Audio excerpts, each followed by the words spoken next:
Wie ihr wahrscheinlich mitbekommen habt, gab es in Indien vor allem Ende letzten Jahres ähm, große Ereignisse oder Kämpfe der Arbeiterinnenklasse, aber auch der Bauernschaft. Also nennenswert ist Ende November der Generalstreik, der ja auch in Deutschland große Wellen geschlagen hat, wo es ja auch Debatten darum ging, wie groß der jetzt eigentlich wäre. Aber klar, ich glaube schon klar ist, dass das halt schon einer der größten Generalstreiks in der Menschheitsgeschichte waren. Ich habe Zahlen von 250 Millionen gehört. Wir müssen gleich wahrscheinlich nochmal den Genossen fragen, wie viel das jetzt genau waren. Dazu kommen aber jetzt auch Bauernproteste, die sich gegen eine Reihe neuer Gesetze richten, die praktisch ja, die komplette Bauernschaft verhungern lassen werden. Also die werden nicht mehr in der Lage sein, mit ihren Preisen zu konkurrieren und sich selbst zu ernähren. Sie werden praktisch von den großen Agrarfirmen aufgenommen. Da gab es nicht nur in Indien große Proteste, wo Neu-Delhi de facto blockiert wurde, sondern auch weltweit. In Los Angeles gab es eine Autodemonstration mit mehreren tausend Leuten, aber auch hier in Deutschland gab es Proteste, zum Beispiel in Frankfurt, wo eine Woche lang eine Mahnwache abgehalten wurde vor dem indischen Konsulat, wo ja auch wir da waren, wo wir eine Rede gehalten haben, wo wir interveniert haben und die Positionen und das Programm unserer Genossen aus Indien eingebracht haben und versucht haben, mit den da Anwesenden zu diskutieren und auch zu erklären, warum wir da waren und warum auch internationale Solidarität eins unserer wichtigen Anliegen ist und warum man es natürlich aufrechterhalten muss. Aber natürlich nicht nur Bewegungen abfeiern, sondern auch ein Programm reintragen und versuchen, über dies zu diskutieren. Genau das wollen wir heute auch machen. Heute wollen wir einen Bericht hören von unserem Genossen Jagadish aus Indien, der sich zugeschaltet hat, trotz der Zeitverschiebung. Und genau, wollen darüber diskutieren, was gerade in Indien los ist und was da eine sozialistische Antwort drauf sein kann und wie Modi gestürzt werden kann. Genau. Yeah, comrades, welcome to our meeting today. Today we have the pleasure to have the comrade Jagadish from India here. There's still people joining, so I apologize if I have to look away for a short time, but exactly. As probably a lot of you noticed or seen, especially in the last year, there's been a number of uprisings of the Indian working class, especially the general strike end of November, which was also debated in Germany within the left. We've heard a number of numbers with, I think the most stated number was 250 million, which would be quite incredible. There's also been sources that were more, that were less. I guess that's a question that Jagadish can also answer how much it was exactly. But we also saw a massive farmers revolt against the new laws posed by the Modi regime, which would practically lead to the death of all small farmers, and especially farmers without their own land, and which practically would only benefit the big farming companies. And all these uprisings, of course, said a lot, threatened the Modi regime and the Indian capitalist class. But these movements alone will not overthrow capitalism or build a new social society, because it's important that we also have a debate about the socialist program that we put forward in these movements. We've seen a number of Solidarity protests worldwide. In Los Angeles, there's been a protest with cars with thousands of participants, but also in Germany, in Frankfurt, there was a protest that went a week long, where comrades intervened and put forward our demands and our program, especially that was worked out by English comrades. And I think it's important that we also discuss today which measures, which programs, which socialist program is important that we put forward to end the Modi regime, and to build a socialist society, not only in India, on the landmass they call India, but worldwide. Exactly. So that's why we have our comrade Jagadish here, who will hold the lead off on the situation in India, and we'll have the time to debate and ask questions after that. And after that, we'll have a small sum up of Jagadish. And yeah, exactly. I'm very happy that everyone's here. We'll record the lead-off, but also the debate. If somebody doesn't want their question or whatever inside the video, please just write me in the chat, so we can clarify that. Ja, Genossen, wir werden den Vortrag, aber auch die Diskussion und Fragen aufnehmen. Wenn ihr das nicht wollt, bitte schreibt mir privat, dann werde ich das ändern. So, Jagadish, you have the word. Thank you. Thank you, comrades from the German section. I mean, which branch of the German section? I suddenly don't recollect the name of the branch, but anyway, I mean, the German section. I'm very happy to be part of this online discussion. And I'm also very happy to know that the keen interest that the comrades of the Frankfurt have shown in the struggle, ongoing struggle that is taking place at the moment in India, and also the interest they have shown in relation to the general strike and in general the left movement that is taking place in this country. Casper just mentioned that the phrase that we always use, I mean, particularly me, I refuse to get into the question of calling India as a country or a nation. I mean, I always use the word, the landmass called India.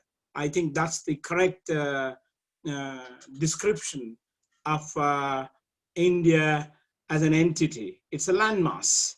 I mean, of course, in the current context, we may not have time to go into some of the intricate issues of national question and very many other details. But actually, to understand the imbroglio or the quagmire, that on the one hand, there are hundreds, as Casper mentioned, hundreds of uprisings that take place on a daily basis in different parts of the country, but yet a brutal right-wing regime such as Modi's BJP is still in existence. And as one of the, again, a right-wing writer some time ago, his name is V.S. Naipaul, who wrote a book, India, the Land of Thousand Mutinies. I think that's a very, even though it comes from a right-wing writer, but it gives a very good description of what kind of a land is this landmass called India. I mean, there is no dearth for struggle. There is no dearth for militancy against even though they may not, or the protesters or the people who protest against their existence, their dismal existence in a very unequal society, as you might have read some of the articles that we have written, or your comrades themselves have written on India about. Can you please just pause for a second so we can translate? I'm so sorry for interrupting. I'm sorry. So yeah, after a few minutes I will stop. Sorry. No problem. Okay, so go ahead. Translate what I said just now. Yeah, whoever is translating. Jasper müsste stumm stehen. Sofort, ja. Genau. Ja, also der Genosse Jagadish freut sich sehr über diese Einladung seitens unserer Mainzer Ortsgruppe, und er hat sich auch sehr gefreut über den Protest, der in Frankfurt war, und unsere Intervention dort, und dass unser Material dort so gut angekommen ist unter den Teilnehmern. Und er freut sich auch sehr über das Interesse, das seitens der deutschen Sektion und auch Teilen der deutschen Linken an den Ereignissen in Indien, vor allem dem Generalstreik, gezeigt worden ist.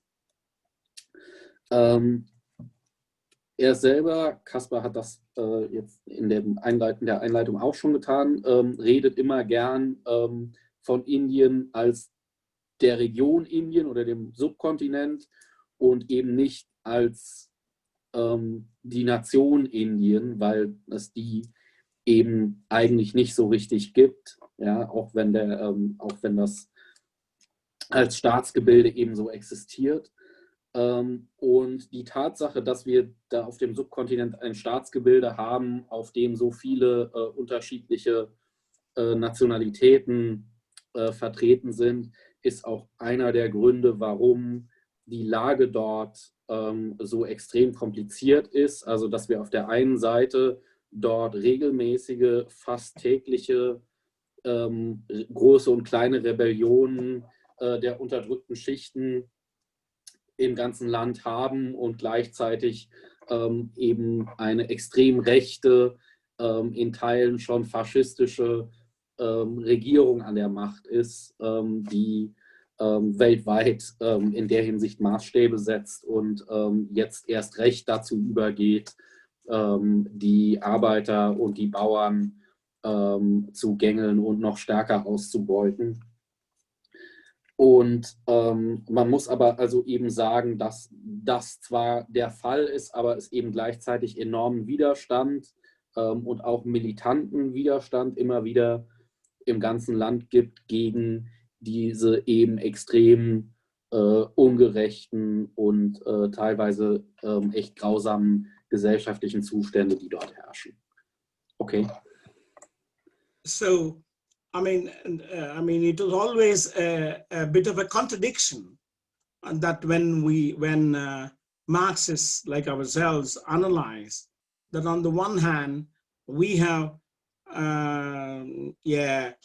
a plethora of struggles, not necessarily in the classical sense led by the working class organizations, but in every nook and corner of the country, there's a movement against the injustice, there's a movement against economic exploitation or social exclusion, or more importantly, on the issue of caste itself, casteism, which is a bit of a unique feature for the Indian society. I mean, when compared to the European societies, the extreme feudal residue, which is still intact, and also instead of developing the economy, developing the society to bring it to the 21st century, the failure of capitalism is so stark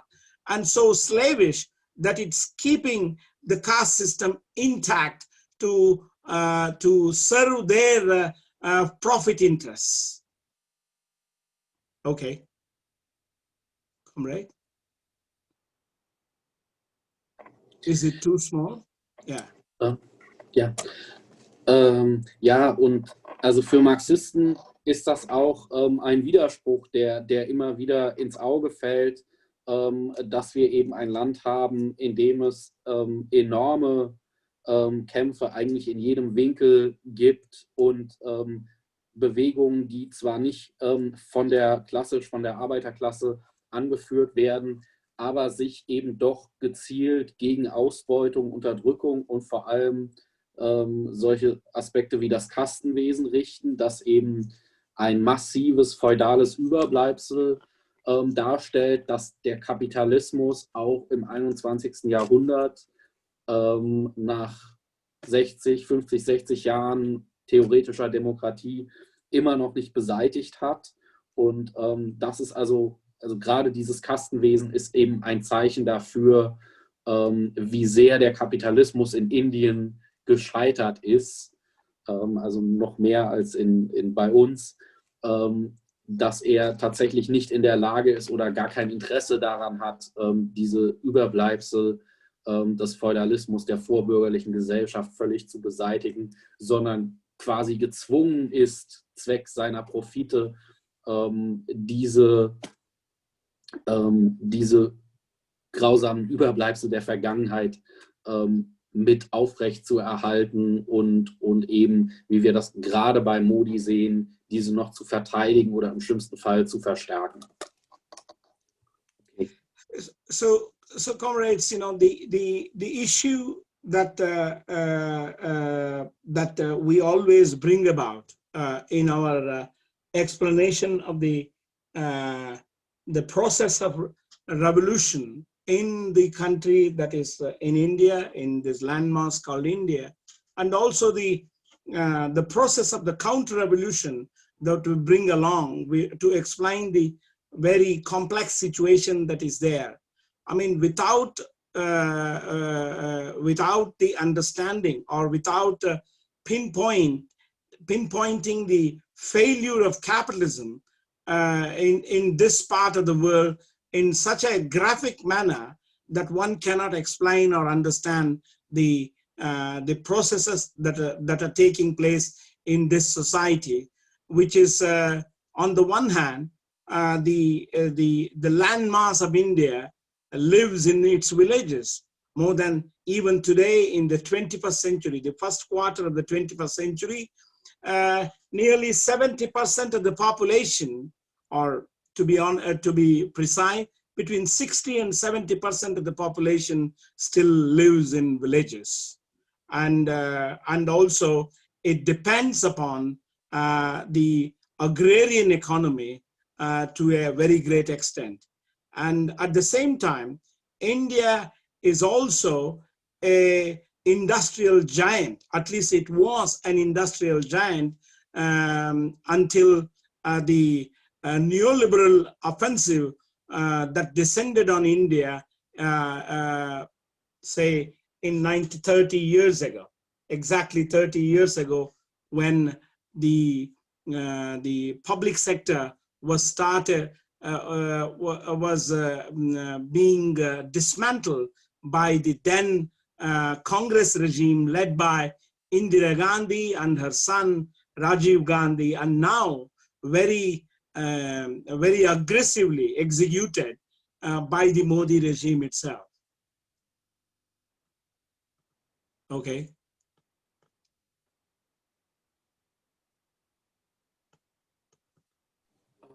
Ja, also und eben um verstehen zu können,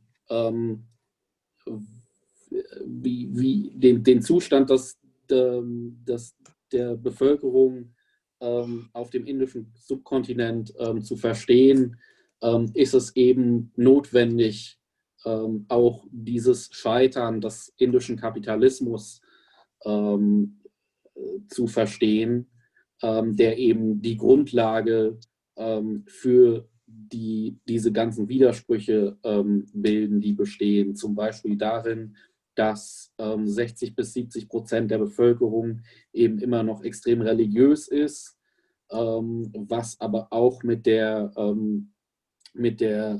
enormen Dominanz der Landwirtschaft zu tun hat, die immer noch vorhanden ist. Aber gleichzeitig ist es eben so, dass Indien zu den wichtigsten Industrienationen gehört oder zumindest gehört hat, weil Fakt ist auch, dass die seit den 90ern eine Deindustrialisierung stattgefunden hat, damals unter der Kongresspartei.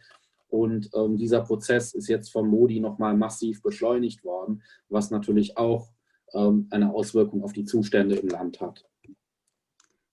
Today, as we speak against the neoliberal offensive, which started in 1991, Indian working class have struck 21 times through general strikes. From 1991 to today, 21 general strikes have taken place. In the last 5 years or 6 years alone, since Modi regime came to power, there have been 5 general strikes. So precisely the level of the class action is at a very is very heightened. I mean, in the last 6 years, as I said, 5 general strikes, which started. If you can just pinpoint when Modi started his power, his exercising of power, the general strike of 2016 was around 180 million. 180 million workers struck in 2016. And by 2021, 2020, in November, when the 5th general strike since Modi came to power, it has crossed 250 million. And that too, you have to take into account that this general strike took place when during the time of the corona, when it was in its height. And with all the threat of the corona infection, the pandemic, but still the conservative figure, because there is no possible counting of the numbers that took place on the 26th of November, how many workers took part in the 26th of November, but yet it is much bigger than the previous general strike in 2019, and it has crossed 250 million workers participating in the general strike. That was a single day general strike. But if you look at the 2019 and also 2018, in 2018, there was a 2-day general strike, which put together the number of people participated crossed beyond 300 million. Of course, on a 1-day general strike, one can, in a conservative estimate, put it to 250 million. So that shows that given an opportunity, given a leadership, the working class of this country are prepared to show their the militant nature and also challenge the system in the most effective manner. But what happens that in every given general strike, there is no follow-up action. There is no follow-up action after the general strike. It becomes a kind of a ritual, a kind of a festive atmosphere that you go on general strike, and it happens every year, and then again everything becomes very dull, and again there is, after 1 year, you are talking of a general strike. And given the in fact, one would be surprised that why the working class does not have that kind of a democratic participation in really questioning the leadership on why time and again they are brought out to really sustain the establishment rather than go whole hog to question their very existence itself. You know, this is something that the activists in the trade unions, I mean, when I say trade unions, it is not the same kind of organization that is there, like what you have seen in, you see in Germany or rest of Europe, or even for that matter in England. That's not the kind of organization that we have. It's a very, very bureaucratized, top-down trade union bodies. You know, it's because it's mainly the trade union leaders control. The political parties, particularly the communist parties, control the trade unions through their apparatus, through their bureaucratic apparatus. So, yeah, that I just wanted to say that. Please, Jasper.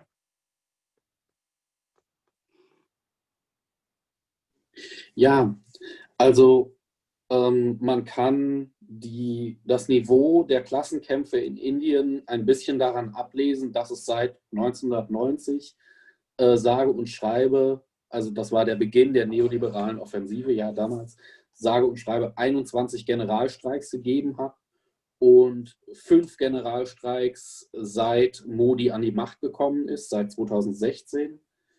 Und also daran sieht man, dass das Niveau der Klassenkämpfe wirklich enorm ist. Und mal als Vergleich, beim Generalstreik 2016 haben 180 Millionen Arbeiter teilgenommen. 2020 im November waren es über 250 Millionen. Und das ist die konservative Schätzung, weil genau kann man gar nicht sagen, wie viele teilgenommen haben, aber es waren konservativ geschätzt auf jeden Fall über 250 Millionen und das, obwohl zu dem Zeitpunkt die Corona-Epidemie in Indien wirklich auf ihrem Höhepunkt war. Man kann also davon ausgehen, dass diese Sache ohne die Pandemie noch enormer gewesen wäre. Und das war auch nur ein eintägiger Generalstreik. 2018 gab es einen Generalstreik über 2 Tage. Da haben dann schon mindestens 300 Millionen Arbeiter teilgenommen. Und man sieht also daran, dass wenn ihnen die Gelegenheit gegeben wird und wenn eben die Führung vorangeht, dass die Arbeiterklasse in Indien durchaus gewillt und in der Lage ist, ihre Macht zu demonstrieren und sich mit der Regierung anzulegen, um für bessere Lebensverhältnisse, für ihre Rechte zu kämpfen. Aber es ist eben auch jedes Mal so, bei jedem dieser Generalstreiks, dass darauf keine wirklich weitere Aktion seitens der Gewerkschaften folgt. Ja, also es fehlt völlig ein Konzept oder Follow-up. Und es ist eher schon wie ein Ritual. Ja, wir machen jetzt einen Generalstreik und dann passiert wieder nichts und im nächsten Jahr machen wir wieder einen Generalstreik, weil sich die Situation so sehr verschlimmert hat, mal wieder.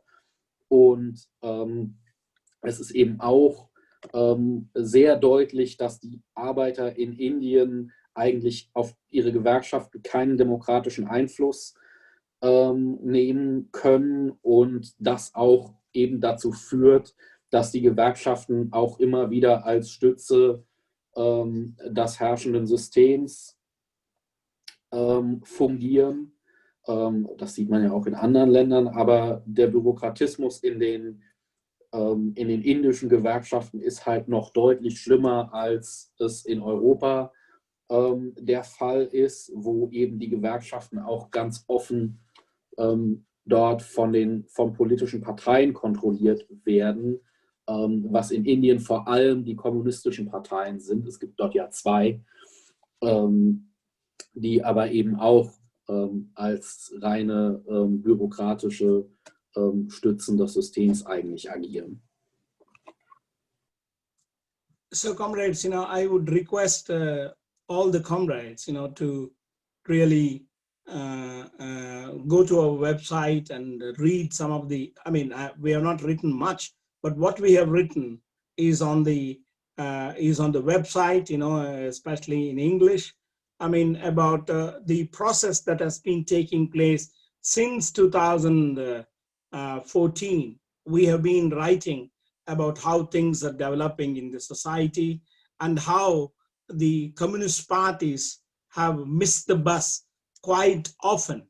They have not led from the front. In fact, they have reacted to the events, but not even that, not in a very, very successful manner. I will give you one example, that in 2016, on November 8th of 2016, Modi administration, especially Modi as a dictatorial character, an authoritarian character, demonetized 86% of the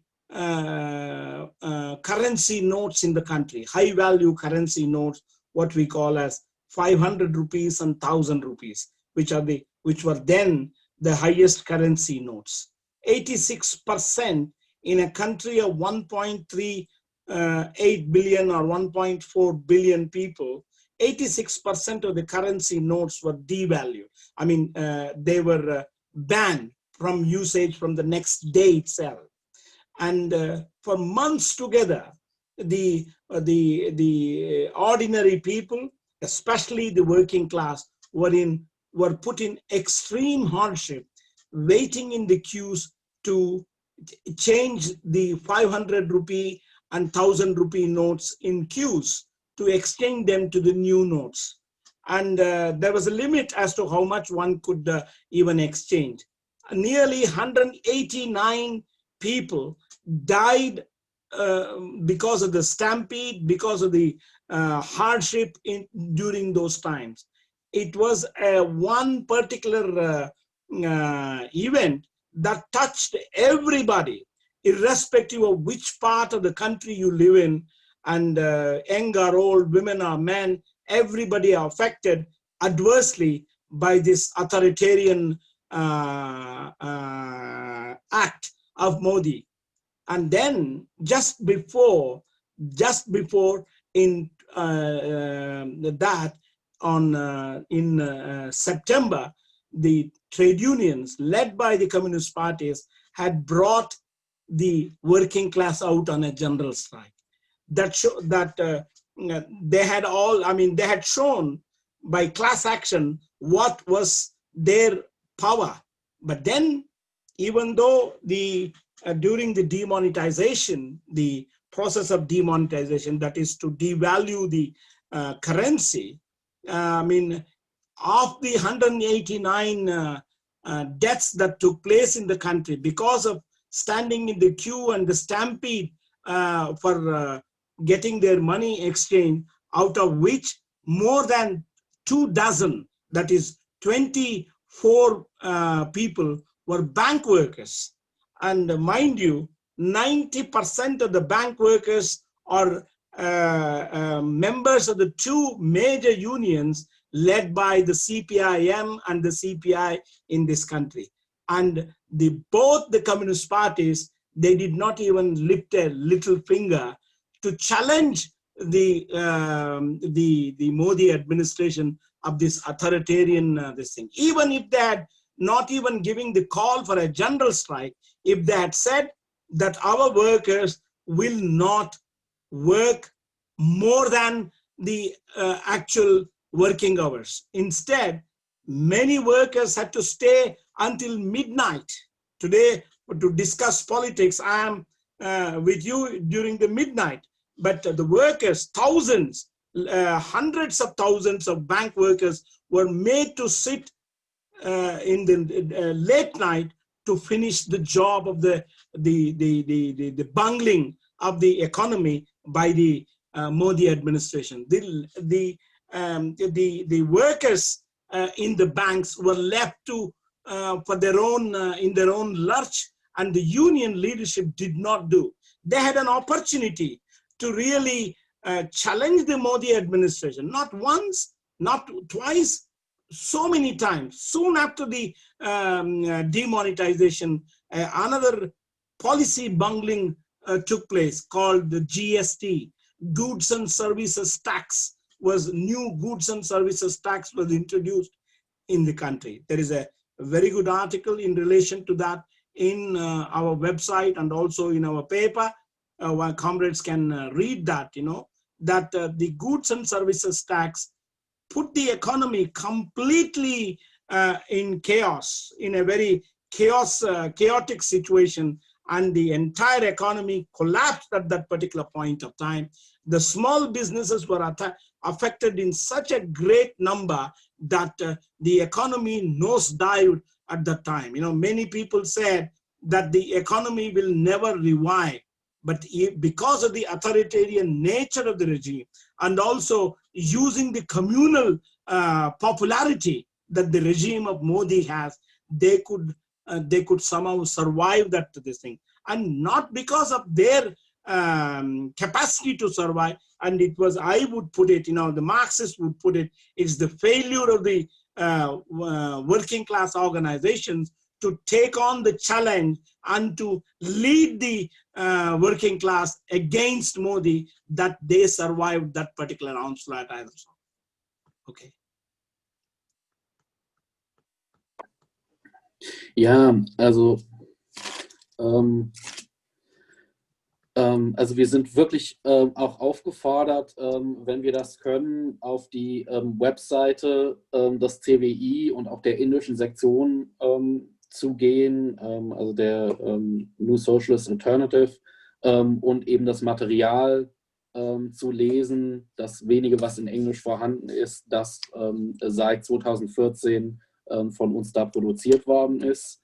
Vor allem eben über das Scheitern der kommunistischen Parteien in Indien, die also in jeder Hinsicht völlig versagt haben, sich Modi effektiv in den Weg zu stellen, trotz zahlreicher Gelegenheiten. Also es ist so, dass zum Beispiel 2018 es das große Fiasko gab, was vor allem auf Modis Privatinitiative wohl passiert ist.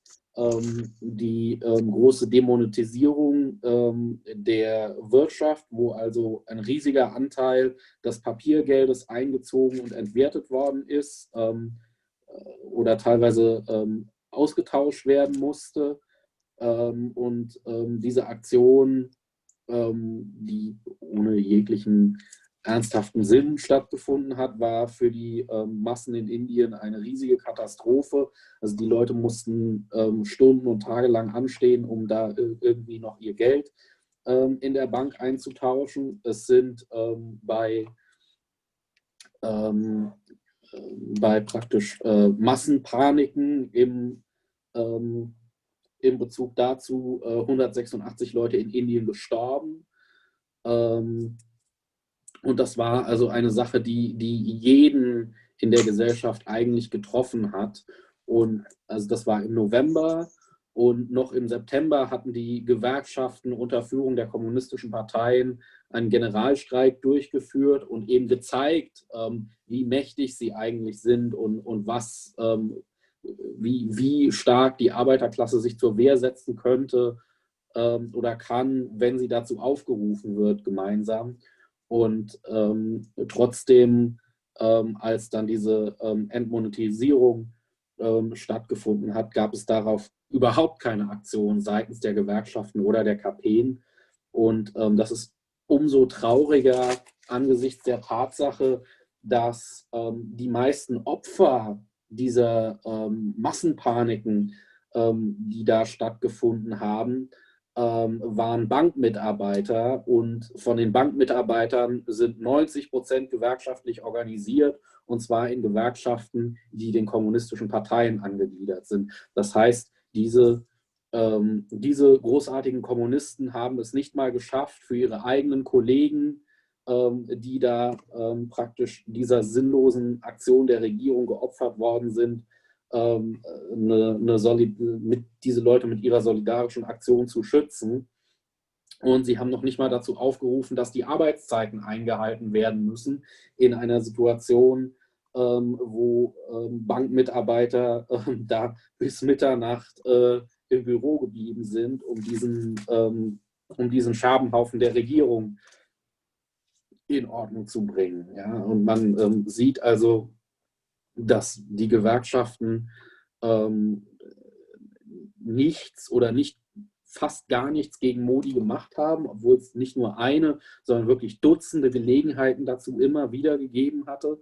Also wenig später, nach dieser Entmonetisierungssache, hat die Regierung eine neue Steuer eingeführt, die Goods and Services Tax, die auch quasi zu einem ökonomischen Kollaps geführt hat landesweit, und wo Kleinunternehmer massiv vernichtet worden sind.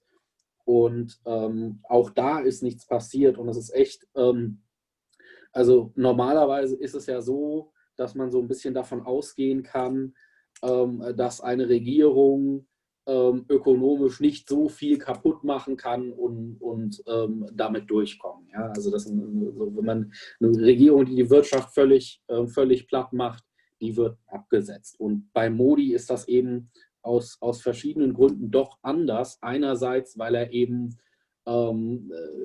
ich sag mal, als krasser Rechtspopulist es schafft, verschiedene Communities gegeneinander aufzustacheln, aber auch, und das ist was an Modi vergleichsweise einzigartig ist oder ungewöhnlich. Aber der andere Grund ist eben, dass die Gewerkschaften wirklich kaum Widerstand entwickelt haben in diesen Jahren seit 2014. Und das ist eben eine riesige Katastrophe, die sich natürlich auch dann bei jeder neuerlichen Situation, die entsteht, rächt, weil ne, es ja auch immer eine Gewohnheitssache ist. See, I mean, as I said, if there is any Olympics medal for missing the bus, missing the opportunity of taking the working class to victory, if there is any, to lead the working class, if not for victory, I think the Indian Communist parties would win that medal hands down, because they have missed the bus umpteen times. For example, the crisis around Corona. You have read the horror stories of how millions of workers, migrant, when I say migrant workers, not migrants from a different country or a different nationality. I mean, in quotes, the same Indian nationals working in different states, linguistic states, had to crisscross the country.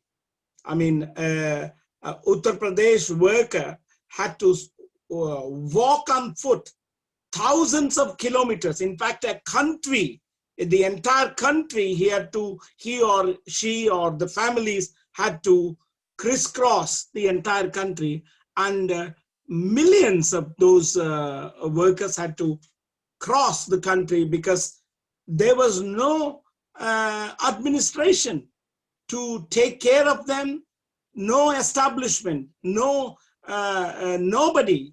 Instead, when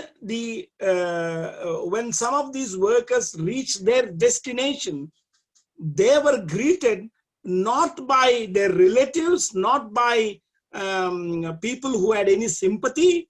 Instead, they were pressure washed with pesticides. The entire, I mean, those who had come all the way, and many died while walking, but all the way from one state to another state, they were pressure washed with pesticides.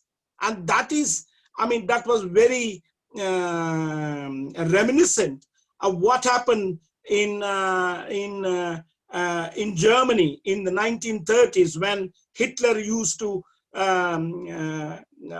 chlorine treatment for the Jews, in concentration camps. That was the kind of image that was available during May, June, July of last year, when migrants were walking. All these were working class, and there was no organization, no. While on the one hand, the trade unions or the communist parties can boast that they can bring 250, 300 or 350 million people to on strike. But when it comes to the question of leading those masses into a challenge of the system, they were nowhere. They were nowhere during the corona epidemic, the pandemic. I mean, a rough estimate is 140 million workers have lost their jobs in India. It's a conservative estimate, 140 million. I mean, it's one thing to say that the Indian working class, which came out on the last general strike, was 250 million. Half of that has lost jobs now. I mean, that's the reality of the situation. If there was a genuine communist party or a genuine working class party to fight for the workers, those numbers of 250 million either will go twice or even thrice, and has the potential to challenge the current Modi administration, and not only challenge, but to replace it with a different system altogether. I mean, which we would prefer a socialist system, and that is the I mean, what you call heart-burning reality for Marxists or socialists like ours, who I mean, unfortunately, we are a small number. We are not in the leadership of the struggle, but that is the potential that exists in the country in terms of what is possible in the context. You know, I would like to in my this thing, I would like to come future on the current struggle that is going on, which is quite very big even from a world scale of nearly 52 days of the farmers' struggle that is taking place in the capital of Delhi. Yeah. Sorry, it was too long. Yeah. I think I got it all. Okay, that's good. Ja, also wie der Genosse gesagt hat, also wenn es für verpasste Gelegenheiten eine olympische Goldmedaille gäbe, dann würden die kommunistischen Parteien Indiens diese jedes Mal gewinnen. Ja, es ist also nur ein Beispiel aus der jetzigen Corona-Lage, was man vielleicht auch in Deutschland gehört hat, dass mehrere Millionen Wanderarbeiter, die also in verschiedenen Landesteilen arbeiten, auf einen Schlag arbeitslos geworden sind durch Corona. Und weil es dort an ihrem Arbeitsplatz eben keinerlei Dienstleistungen irgendeiner Art oder dass sich die Regierung um sie gekümmert hätte, gegeben hat, sind diese Leute mit ihren Familien dann zu Fuß quasi das ganze Land durchquert, um wieder an ihre Heimatorte zu kommen, in der Hoffnung, sich da irgendwie durchschlagen können. Und da sind natürlich schon auf dem Weg Hunderte gestorben. Und bei ihrer Ankunft ist es diesen Leuten dann oft passiert, dass sie von den Behörden dann erstmal mit irgendwelchen Pflanzenschutzmitteln abgespritzt worden sind. Ja, also das waren deren Vorstellungen von Seuchenschutz. Und der Genosse sagt, dass er sich da schon erinnert fühlt an die Behandlung von Menschen in Hitlers Konzentrationslager, wo dann Leute auch mit Chlor abgeduscht worden sind zum Infektionsschutz. Und das Peinliche für eben die Gewerkschaften und auch die kommunistischen Parteien ist, diese Leute sind alle Arbeiter, die da unter die Räder gekommen sind, und trotzdem haben die Gewerkschaften und die KP nichts für die getan. Und diese Leute tönen immer groß, dass sie, wenn sie das wollen, 250 Millionen, 300 Millionen Leute in den Generalstreik führen können. Aber dann, wenn es wirklich wichtig wäre, wenn tatsächlich konsequenter Widerstand gegen die Regierung notwendig ist, dann machen sie nichts. Und also eine konservative Schätzung ist, dass durch Corona in Indien auf einen Schlag 140 Millionen Arbeitslose, also Leute, ihren Job verloren haben. Wie viele das wirklich sind, weiß man auch nicht genau. Ich meine, das ist, wenn man sagt, 250 Millionen haben sich am Generalstreik beteiligt, und die Hälfte dieser Zahl hat innerhalb kürzester Zeit ihren Job verloren. Also das sind gigantische Maßstäbe einfach. Ja? Das ist wirklich, also auch auf globalem Maßstab sind das irgendwie mehrere Prozent der gesamten arbeitenden Bevölkerung weltweit. Und eine echte Arbeiterpartei hätte eben nicht nur viel mehr, also hätte nicht nur mehrere Generalstreiks durchführen können in der Zeit, wenn sie das gewollt hätten, sondern wenn sie es wirklich gewollt hätten, hätten sie auch schon längst Modi stürzen können, und nicht nur durch eine andere Regierung, ersetzen können, sondern im Prinzip damit anfangen, den Sozialismus einzuführen, weil die Situation in Indien eben schon so zugespitzt ist, ne, und die Macht dieser Organisation eigentlich groß genug wäre, dass sie das machen. Und unser Ziel als Organisation wäre es eben, nicht nur Modi zu stürzen, sondern den Kapitalismus zu zerstören und eine sozialistische Gesellschaft aufzubauen.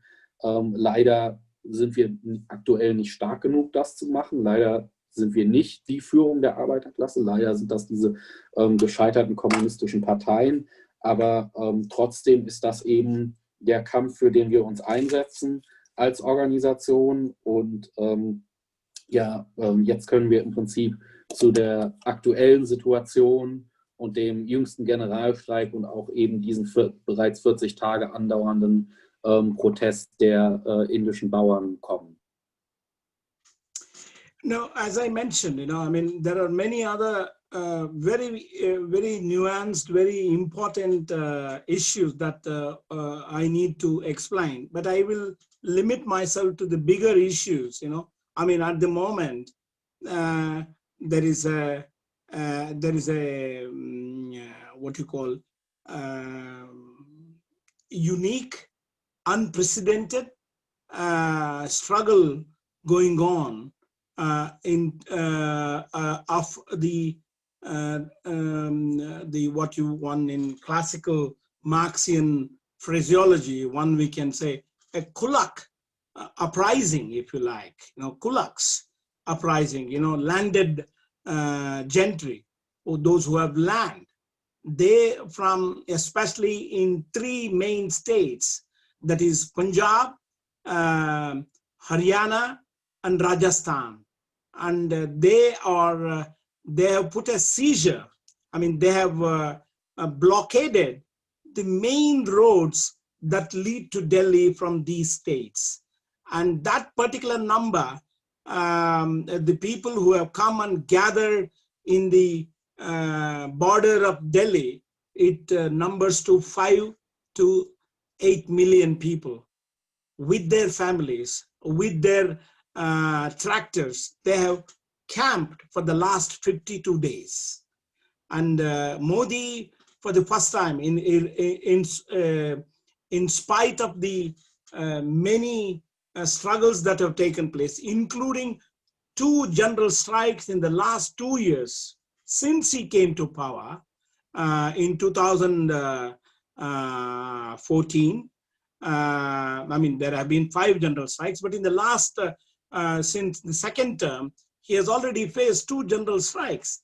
But nothing has challenged him like the way the peasants, the farmers, the landed gentry has challenged him. I mean, the farmer struggle has put its fist into the neck of the administration. They are not in a position to really wriggle out of the situation. The entire thing came because of the 3 farm laws, which will impoverish. I mean, it is already a law which is very surreptitiously brought into the parliament, not discussed, not notified. There was no public discourse or public debate on that, and with a very weak opposition. Even that opposition was not even given time to question those bills in the parliament, and it was just by ordinance it was passed. The 3 laws, that is one very big issue, or one contentious issue is the minimum support price. I mean, as you know that the India is a agrarian country, and more than 60% of the population depends on agriculture, and the government, hitherto the government was buying the grains from the farmers, guaranteeing with a minimum support price, and that was fixed every year. And not that it's the same price every year, but depending upon the rains or on the lack of rains, certain minimum support price was being fixed. Now the government has brought in a law, or they want to implement a law that saying that the minimum support price mechanism will be done away with.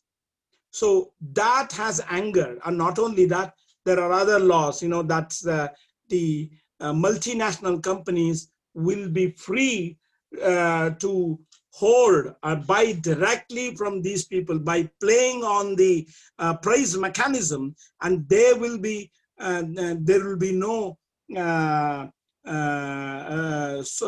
cooperative markets of the peasants themselves. Instead, they will be abolished, and the big multinational companies, including some of them of the Indian variety called the Ambani and Adani, those are two big names in the Indian society today, and they will be given a free hand to buy the grains from the farmers, and that way the farmers, the life of the farmers will become untenable. They will be impoverished in the coming future. And that is the new 3 laws that has been brought in by the Modi administration, which the farmers are, they have said no, a categorical no. Whatever be the tricks that in 9 rounds, actually 10 rounds of talks have gone, and unless and until the Modi administration says that we will repeal the laws, the farmers are not prepared to go back to their villages, go back to their states. And that is a kind of a stalemate that has developed in and around the capital, and that is influencing many struggles around the country. And so that is a new situation. I mean, that may be unprecedented in any part of the world, that the farmers are in such a massive number have held the administration to a kind of a ransom. That's ransom may be a wrong word that the Marxists should be using, but anyway, they have held them by their neck. So Modi administration is really struggling to get out of it. Sorry, Jesper, go ahead. Got it. Ja, also es passiert in der aktuellen Situation extrem viel, und der Einfachheit halber müssen wir da jetzt vieles auslassen. Aber ich sag mal, ganz einfach gesagt, ist jetzt eine völlig neue Situation eingetreten, die also so nie da gewesen ist bisher. Und zwar vor allem ist das eben dieser Aufstand der landbesitzenden Bauern aus 3 der großen Bundesstaaten, wo eben die Landwirtschaft dominiert. Und das ist auch also ungewöhnlich, dass es eben auch die Bauern sind, die ihr eigenes Land haben, die an diesem Protest führend sind. Und diese Leute haben es geschafft, erstmal die Straßen, die von ihren Heimatstaaten nach Delhi führen, zu blockieren und eben auch Teile der Stadt besetzt. An der Aktion sind wahrscheinlich mit Familien 8 Millionen Menschen beteiligt. Und man muss dabei im Kopf haben, dass also von all diesen Generalstreiks, die stattgefunden haben, also in Modis gesamter Amtszeit 5 Stück, und in seiner bereits angebrochenen 2. Amtszeit waren es jetzt schon 2, war Modi niemals wirklich in Gefahr. Also nichts, was passiert ist, hat seine Regierung ernsthaft gefährdet. Aber dieser Bauernprotest ist für seine Regierung wirklich gefährlich.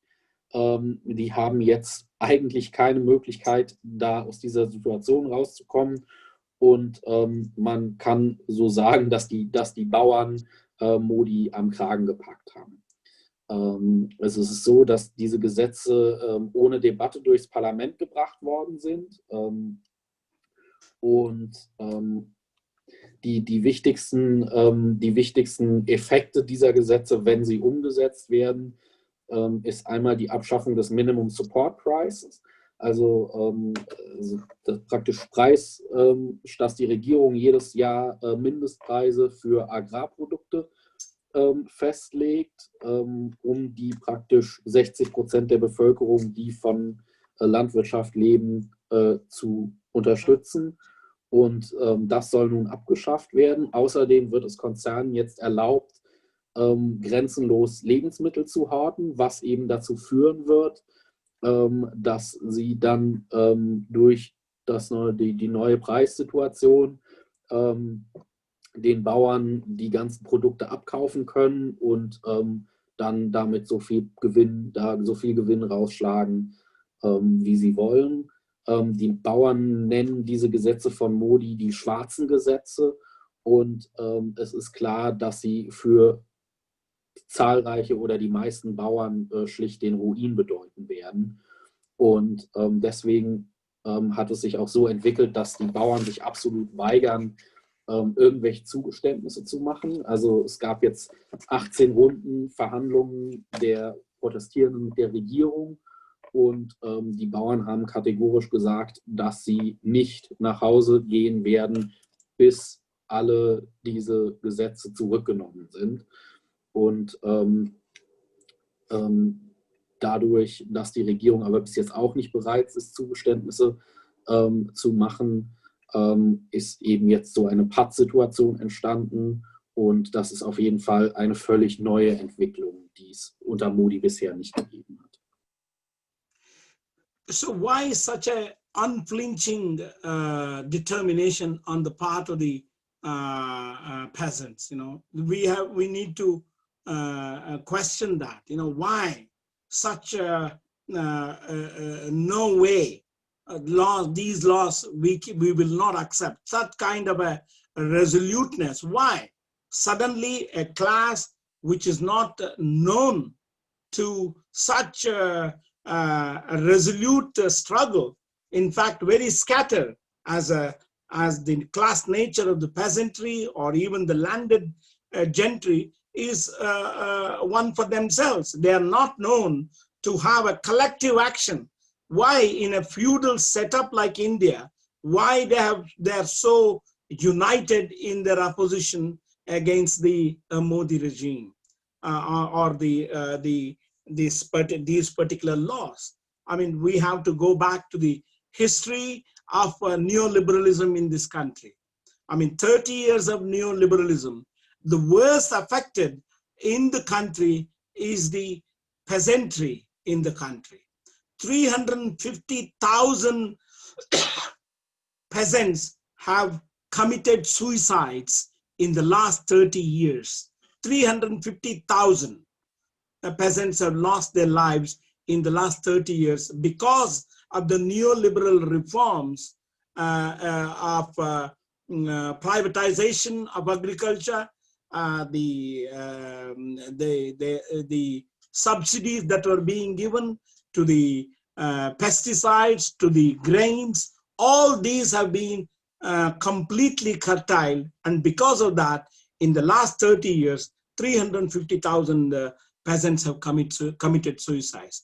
And this has had a very big effect on the consciousness of the peasantry. I mean, particularly even the marginal peasants who have some land, they have lost their lives, especially in Punjab, in Haryana, and other places where the struggle is quite at a peak speed at the moment. And they have a bitter truth. They have learned the bitter lessons of neoliberalism in this country. And now further liberalization, further privatization of the agriculture is that what they fear.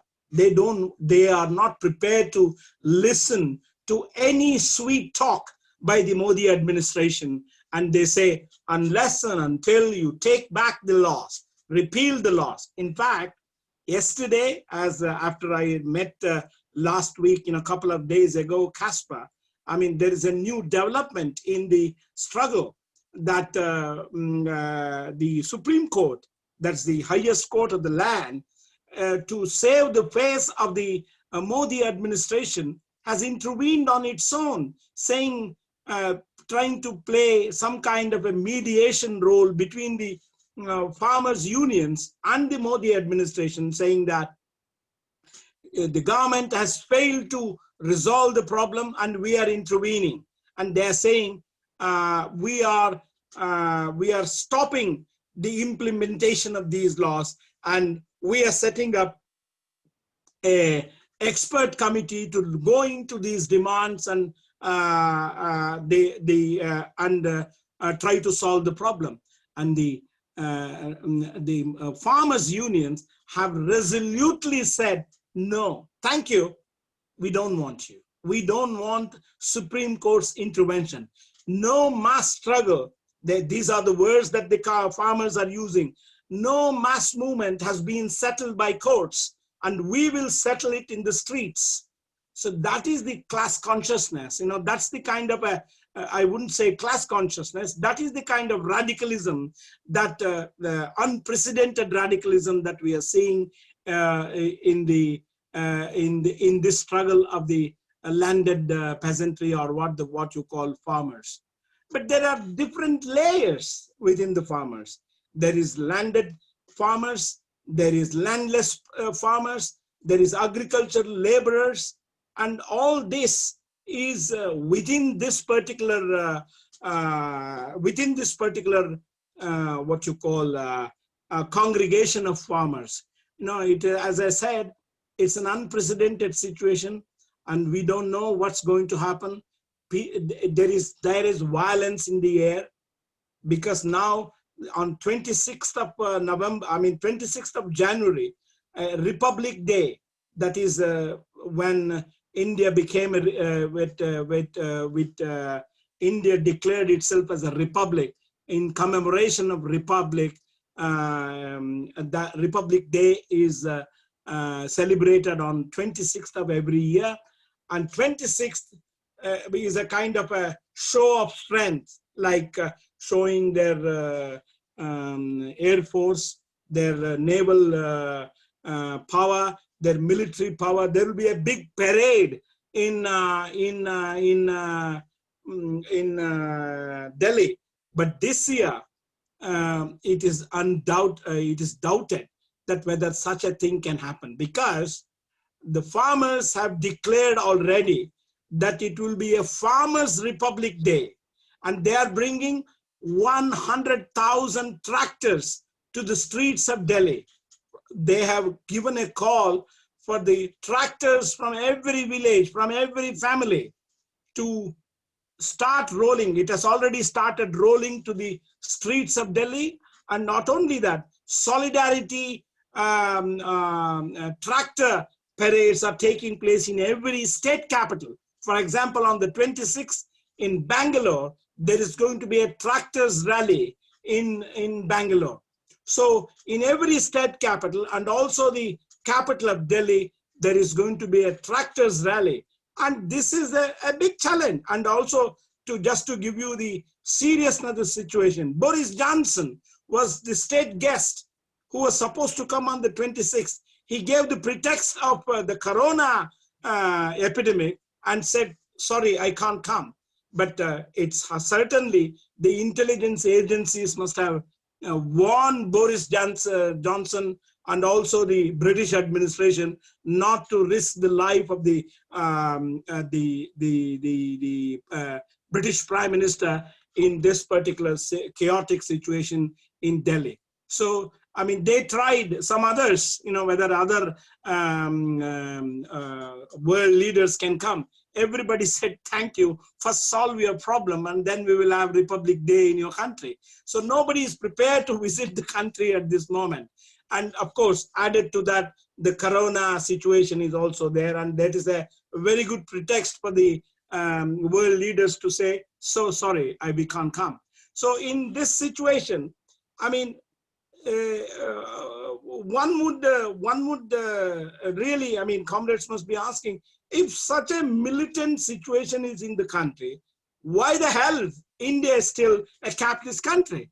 And that is the question, that $1,000 or $1 million question that we have to answer.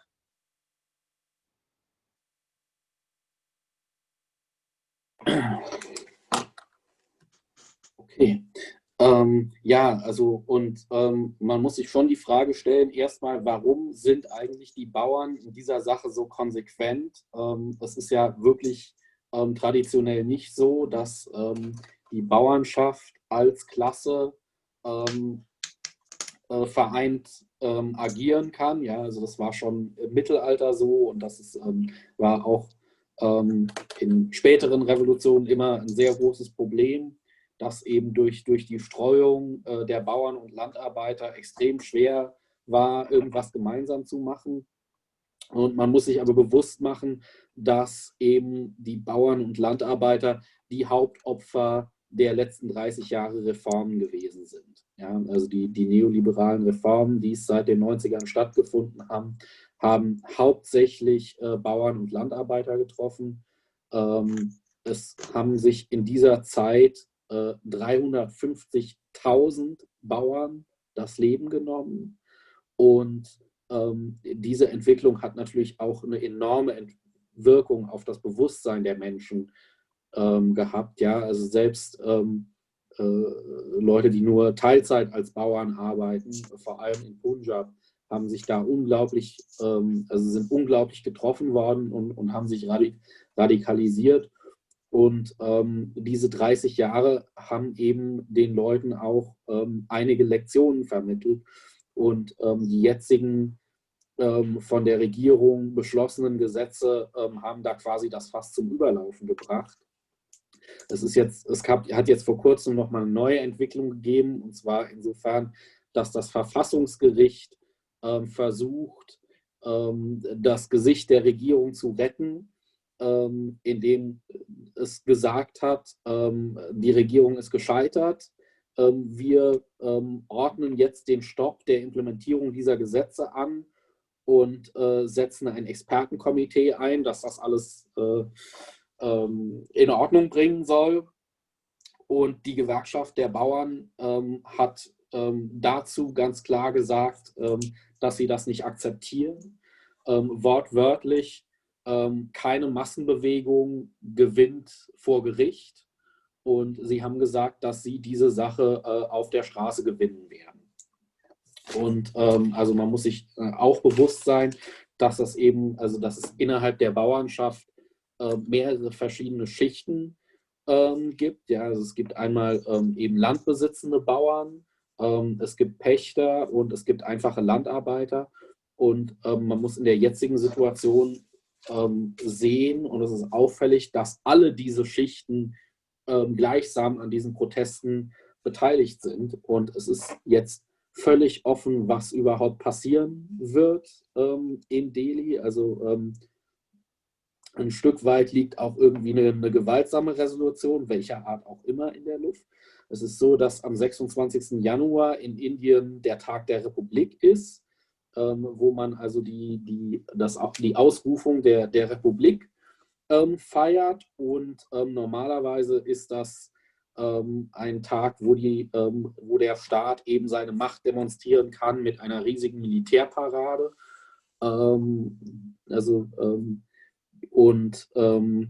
Es ist dieses Jahr völlig offen, ob und in welcher Form diese Feierlichkeiten und vor allem eben die Militärparade stattfinden kann. Die Bauern haben gesagt, dass sie den Tag zum Tag der Bauernrepublik erklären und haben schon geplant, da eine Parade mit mehreren 100.000 Traktoren zu machen. Also die haben schon angefangen, aus allen ländlichen Regionen Traktoren anzufahren, und es gibt auch schon erste quasi Solidaritätstraktorparaden in verschiedenen Provinzhauptstädten, und es wird in allen Provinzhauptstädten Aktionen geben und gleichzeitig eben auch am 26. in Neu-Delhi. Und also die Situation ist so, dass Boris Johnson, der eigentlich geplant hatte, am 26. als Ehrengast dabei zu sein. Der hat gesagt, ja, nee, sorry, aufgrund der Corona-Lage kann ich jetzt nicht nach Indien kommen. Aber es ist natürlich völlig klar, dass die Geheimdienste ihm gesagt haben, hier, du bringst dich echt in Gefahr, wenn du am 26. nach Indien gehst, lass es. Und Modi hat versucht, irgendwelche anderen wichtigen Politiker von Weltrang für seine Feierlichkeit zu gewinnen, und alle haben abgesagt, also wirklich alle. Natürlich kann man das in der jetzigen Situation auch immer ein Stück weit auf Corona schieben, aber es ist relativ klar, was der wirkliche Grund ist.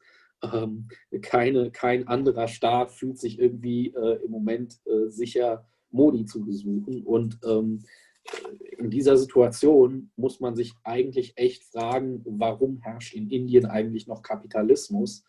Das ist wirklich die Millionen-Dollar-Frage. Ja. Okay, comrades, I would leave at that, and we can come back with questions so that comrades can concentrate more. Yeah. Ja, dann, das kann ich auch übersetzen. Also wir würden damit dann dann beenden erstmal und dann zu den Fragen übergehen, sodass wir auch den Zeitraum dafür haben. Es gibt auch schon erste Fragen. Ich würde mich aber erst nochmal ganz herzlich bedanken bei dem Genossen Jagadish, dass er die Zeit genommen hat, jetzt auch trotz der Zeitumstellung danach mit Mitternacht mit uns über die Lage in Indien zu diskutieren. So, comrades, we'll come to the end now, how Jagadish said. I just wanted to say a big thank you for Jagadish to take the time even to discuss during midnight the socialist policies that are necessary in Indian. Big thank you, and also thank you to the comrades that have taken their time. I know it's always difficult under the week when after work to discuss such topics, but it's great that we're doing it. So first question is from Harvey. Ja, kann ich die Frage auf Deutsch stellen? Dann übersetzt die erstmal. Okay. Ja, auch von mir herzlichen Dank. Meine Frage ist, in Indien, also eure indische Sektion, arbeitet die auch innerhalb einer kommunistischen Partei oder in einer Gewerkschaft? Oder wie ist so die Strategie der indischen Sektion vom CWI?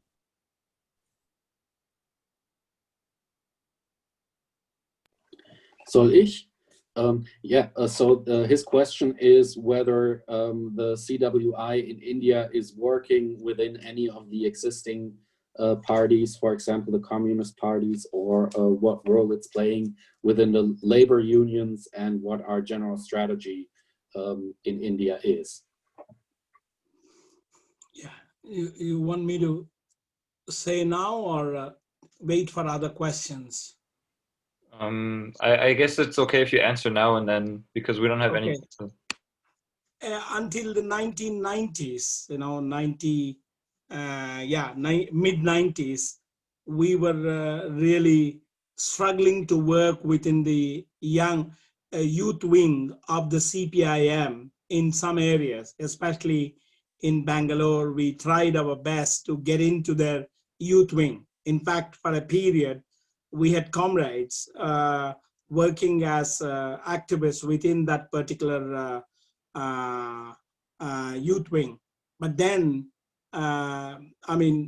they were terrified, especially on our positions in relation to the nationality question and Kashmir, and they identified us and isolated us and de facto expelled us from that work.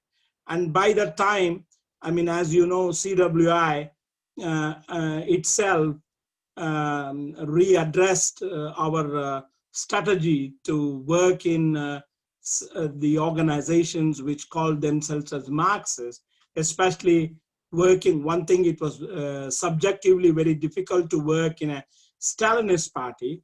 And then later, we also adopted ourselves in however difficult it may be to work towards the formation of a workers' party, to mass workers' party. That's what we are our strategy is. But at the same time, we are even now we are linked to the trade unions. Even though they cannot accept us within their party structure, but they cannot wish us away from their trade union activities. That's why our ideas are quite popular amongst the trade union actions. Like bank workers.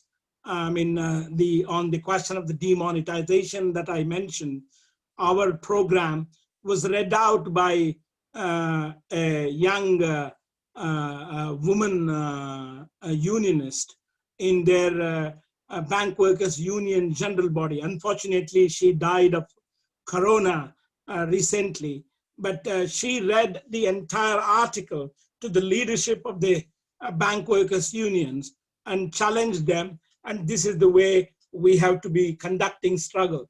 So we have an approach towards the unions. Not just one union, but particularly we have had some success in the bank workers unions, which is quite in the forefront of the struggle today. In Tamil Nadu, where we have a branch, our comrades, leading comrades, are members of the bank workers union, and we are trying to come up with a strategy of having a kind of a forum where we will bring in other bank workers to discuss how a united front can be forged to raise critical issues, from a Marxist point of view. And I think to an extent, I wouldn't say it's already a success, but we are doing our level best to make that a tactic within the bank workers unions a success. Yeah.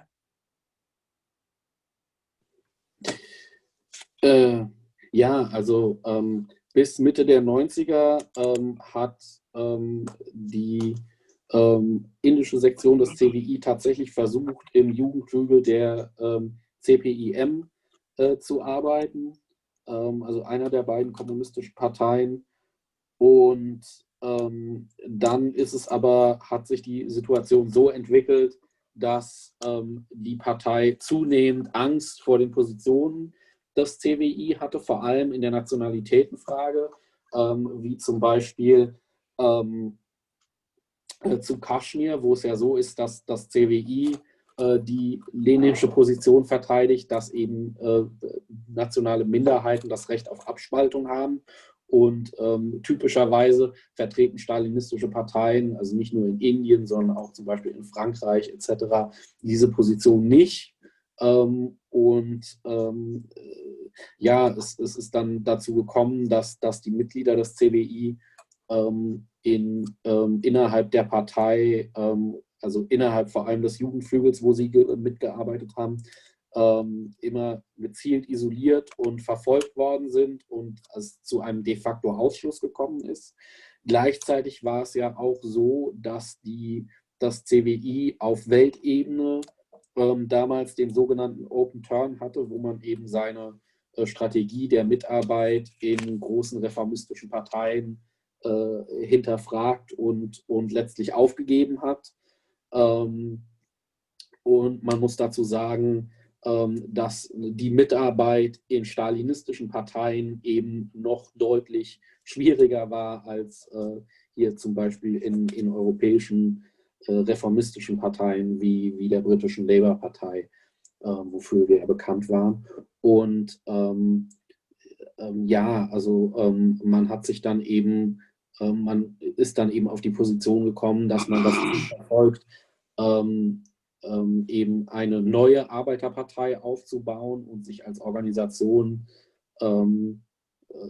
allein erstmal dafür einzusetzen. Also nicht, dass man nicht mit anderen Kräften zusammenarbeiten würde, aber eben keine Mitarbeit mehr in diesen kommunistischen Parteien und schon gar keine der anderen bestehenden Parteien.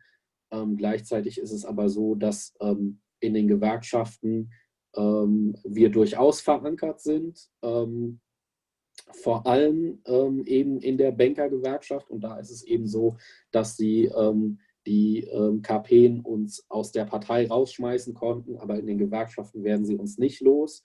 Und unsere Positionen zu dieser Demonetarisierungskampagne von Modi war in der Gewerkschaft extrem populär. Und es ist dazu gekommen, dass auf dem Gewerkschaftskongress eine Kollegin dem Gewerkschaftsvorstand unseren ganzen Artikel zur Demonetarisierungsaktion vorgelesen hat.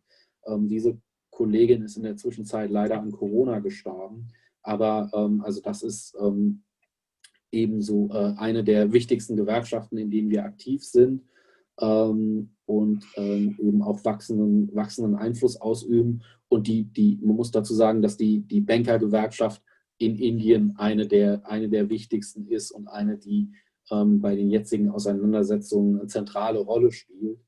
Und es gibt in einer der Städte, wo wir da eine führende Rolle spielen, eben auch den Versuch, mit anderen Kollegen zusammen den Aufbau eines linken Gewerkschaftsflügels zu organisieren. Man kann noch nicht sagen, wie erfolgreich das sein wird, aber das sind so die ersten wichtigen Schritte, die wir da auch machen. Und ja, das ist eben die Sache, woran gearbeitet wird im Moment. Also es gibt jetzt 3 weitere Fragen noch. Ich würde vorschlagen, dass wir die einzeln abhandeln, weil wir noch ein bisschen auch noch Zeit haben. So there are 3 more questions. I would suggest that we go through them singularly. So I'll just ask the first question, which is for myself, and then Comrade Max and Lucas can ask their question after the answer.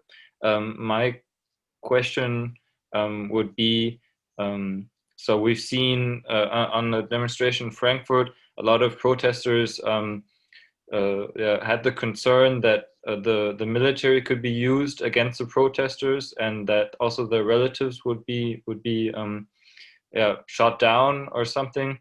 But they, in the same breath, they practically said, but if that happens, then we know that a lot of soldiers are sons of farmers, and they won't shoot on their families or colleagues, and that they'll come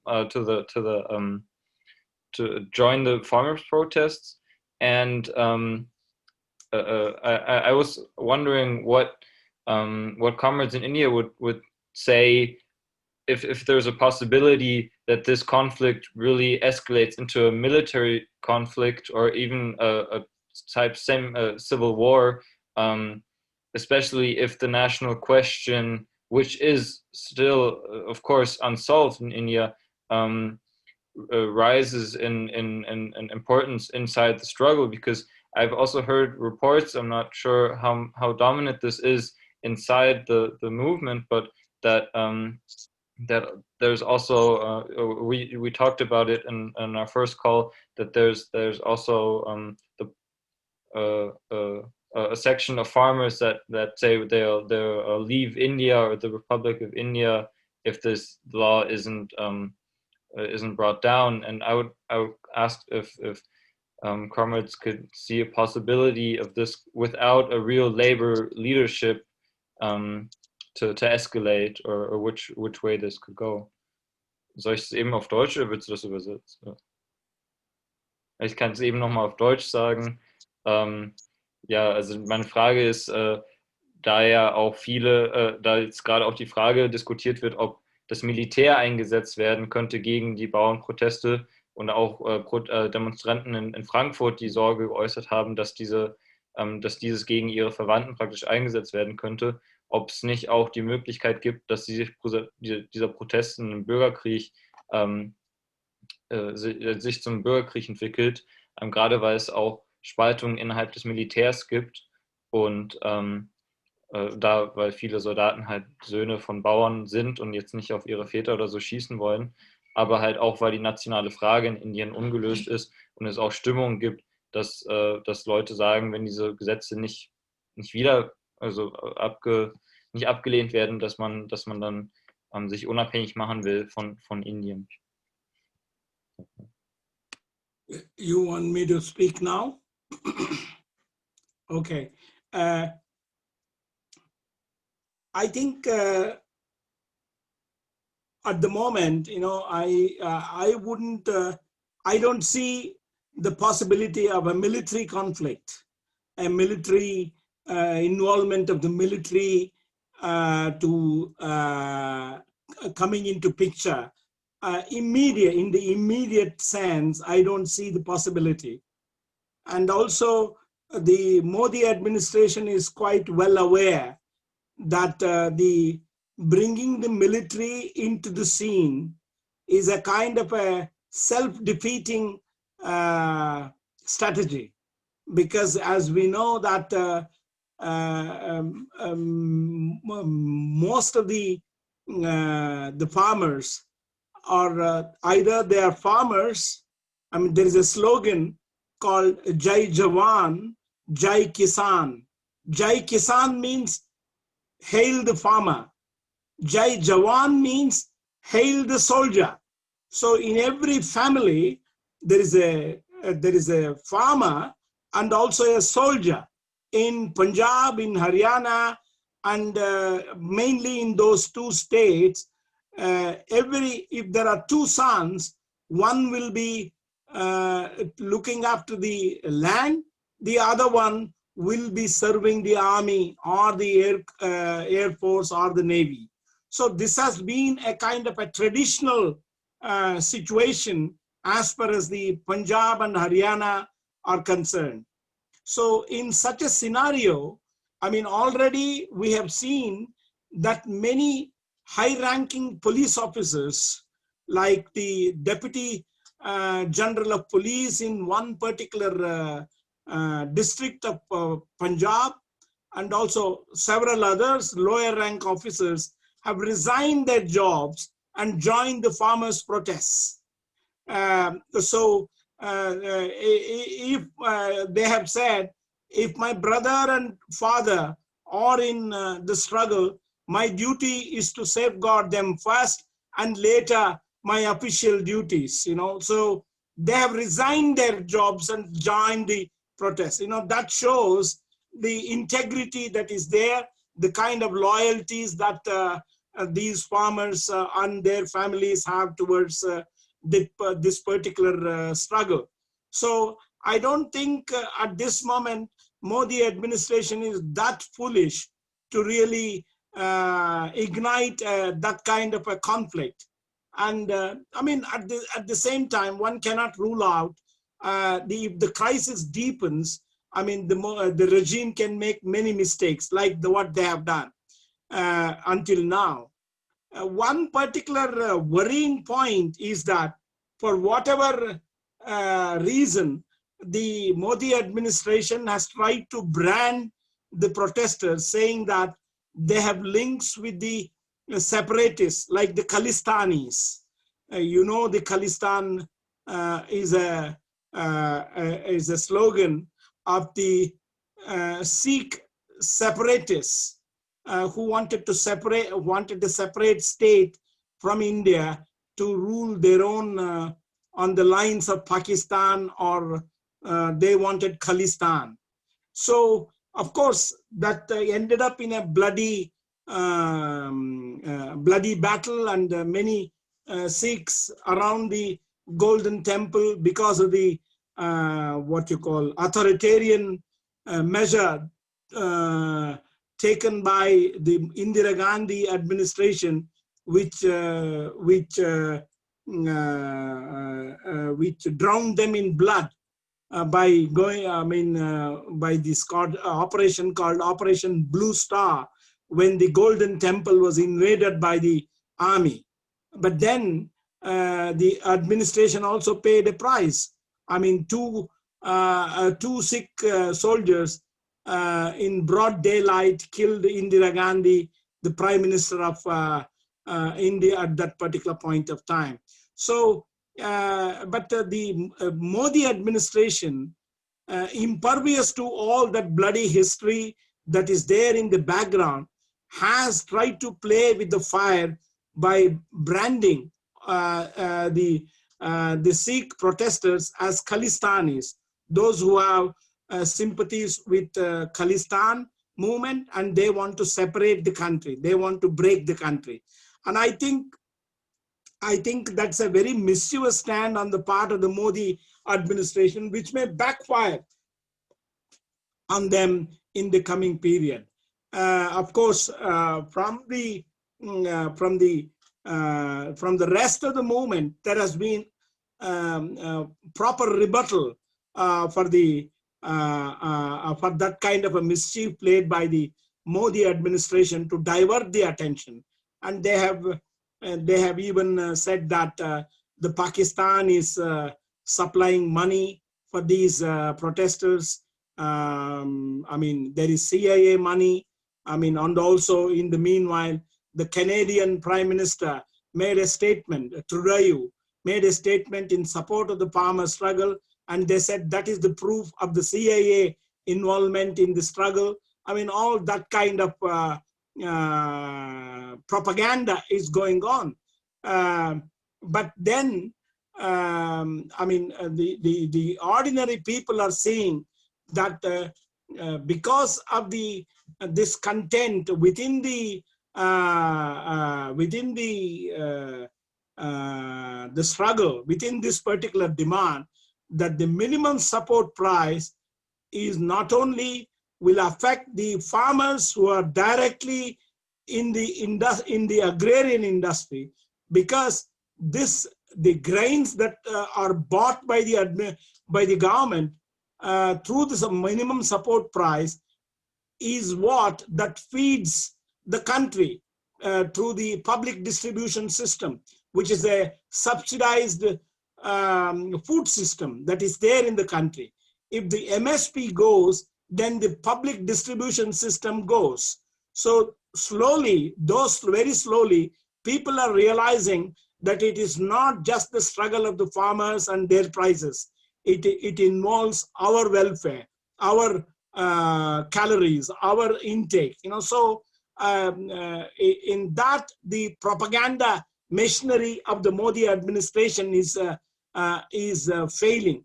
But one cannot rule out that this particular struggle may lead to some kind of bloodshed.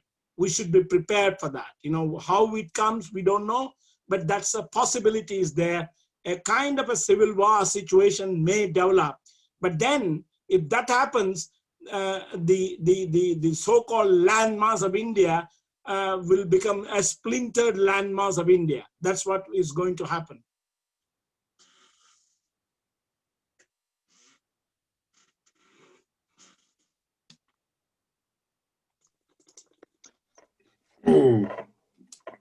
Ja, also im Moment in der allernächsten Zukunft ist die Beteiligung des Militärs an dieser Auseinandersetzung sehr unwahrscheinlich, zumindest in der nächsten Zeit. Also die Regierung weiß ziemlich genau, dass, wenn sie das Militär einschalten würde, das nach hinten losgehen eigentlich muss. Es ist in Staaten wie Punjab tatsächlich so, dass wenn eine Familie 2 Söhne hat, dann wird der eine Bauer, der andere Soldat. Also das ist tatsächlich so. Und es hat auch aus den Reihen der Polizei bereits Rebellionen gegeben. Also viele normale Polizisten, aber auch 1 oder 2 wirklich hochrangige Polizeioffiziere sind aufgrund dieser Proteste von ihrem Amt zurückgetreten, um sich den Protesten anzuschließen. Und in dieser Situation müsste die Regierung schon ziemlich dumm sein, zu versuchen, also die Proteste mit militärischen Mitteln zu unterdrücken. Je mehr die Krise eskaliert, desto wahrscheinlicher ist es natürlich auch, dass die Regierung Fehler macht. Also langfristig weiß man nicht, in welche Richtung das gehen kann. Eine Sache, die eben schon passiert ist, dass die Regierung aus welchem Grund auch immer versucht, die Demonstranten als Terroristen darzustellen. Man wirft also den punjabischen Bauern vor, Khalistanis zu sein. Khalistan-Bewegung war eine sikhische Separatistenbewegung, die ähnlich wie Pakistan eben eine muslimische Abspaltung vom indischen Staat war, wollten die eine sikhische Abspaltung und ihren eigenen Staat gründen. Und dieser Versuch wurde unter Indira Gandhi in den 60ern gewaltsam unterdrückt. Also da gab es wirklich ein Massaker im Goldenen Tempel. Und das einerseits hat das natürlich eine Wirkung auf das Bewusstsein gehabt. Andererseits hat die Regierung dafür auch einen Preis gezahlt, weil diese Aktion direkt zur Ermordung von Indira Gandhi geführt hat, die auf offener Straße von 2 sikhischen Soldaten erschossen worden ist. Also die Regierung, indem sie solche separatistischen Tendenzen in den Raum stellt, spielt auch wirklich mit dem Feuer. Gleichzeitig ist es so, dass diese Versuche, die Proteste zu brandmarken, nicht gezogen haben. Also alle Teile der Proteste, der Protestbewegung haben konsequent gesagt, dass es hier nicht um Separatismus geht und dass es ein Versuch ist, von der eigentlichen politischen Frage abzulenken. Die Regierung hat auch unterstellt, dass Pakistan oder das CIA die Proteste unterstützen, zum Beispiel auch, weil der kanadische Premierminister seine Unterstützung für die Proteste ausgesprochen hat, wurde das als Beweis bezeichnet, dass das eine CIA-Aktion ist. Aber diese Vorwürfe ziehen in der allgemeinen Bevölkerung nicht wirklich. Die Menschen wissen auch, dass das eben auch eine Auseinandersetzung ist, die nicht nur die Bauern betrifft, sondern eigentlich jeden, weil natürlich die Liquidierung der jetzigen kontrollierten Abnahme der Lebensmittel und der darauf basierenden eben auch Verteilung der Lebensmittel auch zunichte gemacht wird, wenn die jetzt beschlossenen Gesetze umgesetzt werden, was also auch die nicht in der landwirtschaftlich tätigen Teile der Bevölkerung in akuten Hunger stürzen kann. Und dessen wird sich die Bevölkerung immer mehr bewusst. Nichtsdestotrotz, also in der jetzigen Situation ist eine Verwendung des Militärs extrem unwahrscheinlich. Langfristig könnte es schon passieren, dass bürgerkriegsähnliche Zustände eintreten. Man muss sich darüber im Klaren sein, dass, wenn es dazu kommt, dass Indien wahrscheinlich balkanisiert wird. Also der jetzige Staat würde einen Bürgerkrieg wahrscheinlich nicht überleben. Dann wäre Max dran und danach Lukas. Also erstmal Max' Frage. Ja, also vielleicht als kleine Anekdote, wir hatten vor der Veranstaltung uns schon kurz darüber unterhalten, dass wir nach der Rolle der stalinistischen oder der kommunistischen Parteien fragen wollten. Das hast du ja sehr gut beantwortet. Ist bei uns halt in Deutschland auch immer mal wieder ein Thema, weil halt auch hier so die stalinistischen Kräfte das immer wieder als positive Beispiele hervorrufen, die Größe der kommunistischen Parteien in Indien. Und ich wollte jetzt mal fragen, du hast ja sehr klar gemacht, dass die Rolle eigentlich da super desaströs ist und ja eigentlich der Bewegung auch mehr schaden und die Arbeiterinnen nicht voranbringen. Wie sieht denn das Vertrauen der Arbeiterinnen in die kommunistischen Parteien noch aus, nachdem sie eigentlich ja immer wieder verraten haben? Und wie viel Unterstützung und Rückhalt haben sie noch oder wie schaffen sie es, dass es ja auch immer noch Leute mobilisieren können? Okay, so the question is, we were planning to ask about the role of the communist parties from the beginning, because this is also something that's relevant in discussions within Germany, where Stalinists will often gloat about how great and influential the communist parties in India are and what a good job they're doing. And so your answer to the previous questions showed very well, and part of your speech, that this is not the case.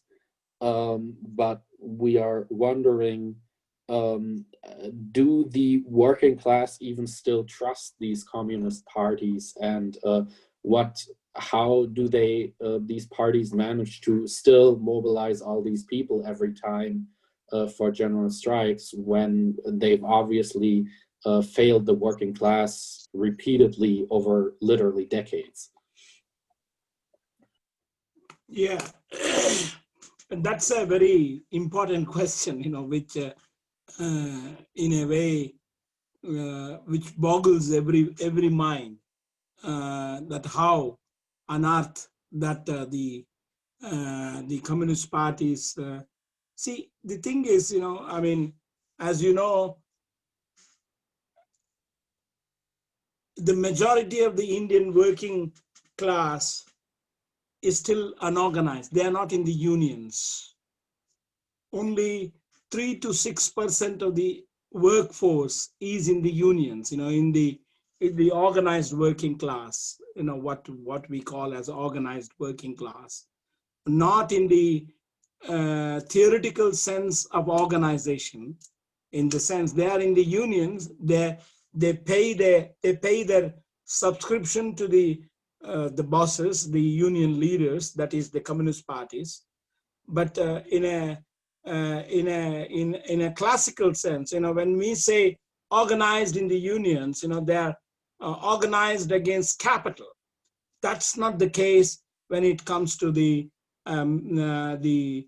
people or the workers in these unions. It's hardly there is any class activity, class action.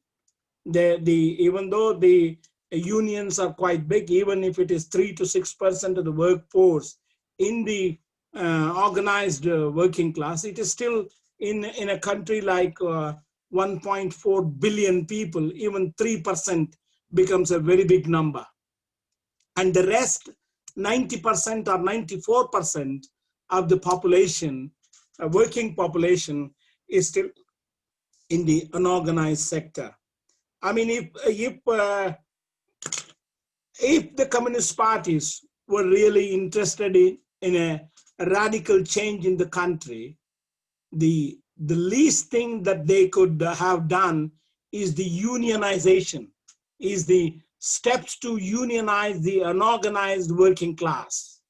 I mean, by not from a rhetorical point of view, even taking up the basic demands such as minimum wages. Minimum wages are pathetic in the country. And of course, as you know from whatever reports that you have read in relation to India, we have run a reasonable campaign on the question of minimum wages in this country. Not to the extent of our erstwhile American comrades who were successful in bringing the question of the $15 minimum wage, but in a very limited capacity, in a limited understanding, we have had a very successful campaign in highlighting the minimum wage fraud that is taking place in this country by not just by the administration of both Congress and BJP, but also the refusal of the communist parties to organize workers by just one particular demand: minimum wages, living minimum wages. That's what we have been campaigning upon, and because of that, there is no unionization. So because there is no unionization, and there is severe exploitation of the workers in this country. So in that context, if the Stalinist parties of the West or their counterparts of the CPM and the CPI boast how big is their communist parties in India and how they bring such large numbers of 250 million or 300 million in general strikes, I mean, one has to pinpoint why in such a situation that on the 26th of January in 2019, a historic general strike took place, and within months, by March, April, a general election took place, and Modi came back to power with a thumping majority of 2/3 majority. How the disconnect? You have just 10 weeks behind, you had the biggest general strike in the country, and yet within 10 weeks, Modi administration, in spite of the bungling that he had already done in his previous stint, came back with 2/3 majority. So why, if the Communist parties say that they are able to bring millions of workers on strikes, why is that their number of parliamentary representation is dwindling? Today, in the West Bengal, where they held power for 3.5 decades, there are only 2 legislators of the Communist Party of India, and the rest of the left parties have only 2 representatives in the local parliament, in the local assembly. So if the Communist parties talk of their influence, even from a parliamentary assembly perspective or a people's representation perspective, their number is dwindling. Their number is pathetically dwindling. Today, their sworn enemy at one particular point of time, the Congress regime, now because of the short-sighted policies of the Communist parties, they have to go to bed with the same Congress in West Bengal because of their their what you call their wrong policies, what they call them as the class enemy. Today they are sleeping with the class enemy, and they are in the name of fighting so-called fascism of the BJP. They have to go into an alliance with the Congress, and that is the pathetic situation in relation to Communist parties in this country. Of course, in Kerala, which is one of the states where left still has some relevance, some semblance. In fact, they are ruling in power in Kerala. That's for special reasons, because unlike West Bengal, they have had some grassroots movement in Kerala, and they are also forced to carry through even the limited reforms that they promise in relation to the minimum wages, in relation to the rights of the women in that particular place, and also very many other social democratic programs. So all in all, Communist parties cannot gloat in their past glory of ruling in 3 states. Now they are reduced to 1 state, and even that particular state, the rise of the BJP in that particular state is alarming. So with that kind of a political spectrum, the Communist parties are at a receiving end. They are holding on to their base with a coattail. So I don't think what is the Stalinist parties or the Communist parties of the West in Germany or elsewhere, if they're claiming that they are this is the example on which they will have to build, I think they're completely mistaken. Short question.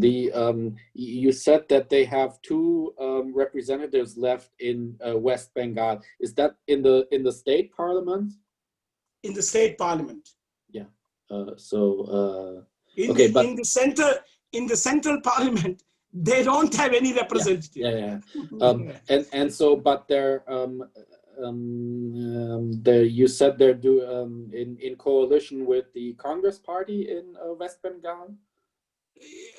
yeah, the coming elections in 2-3 months, they are fighting the election with Congress as their alliance partner. Okay, got it. Also, ja, das ist die Frage ist in der Tat wichtig. Haben diese Parteien überhaupt irgendein Vertrauen innerhalb der Arbeiterklasse und warum spielen sie noch diese Rolle? Das fragen sich ein bisschen alle.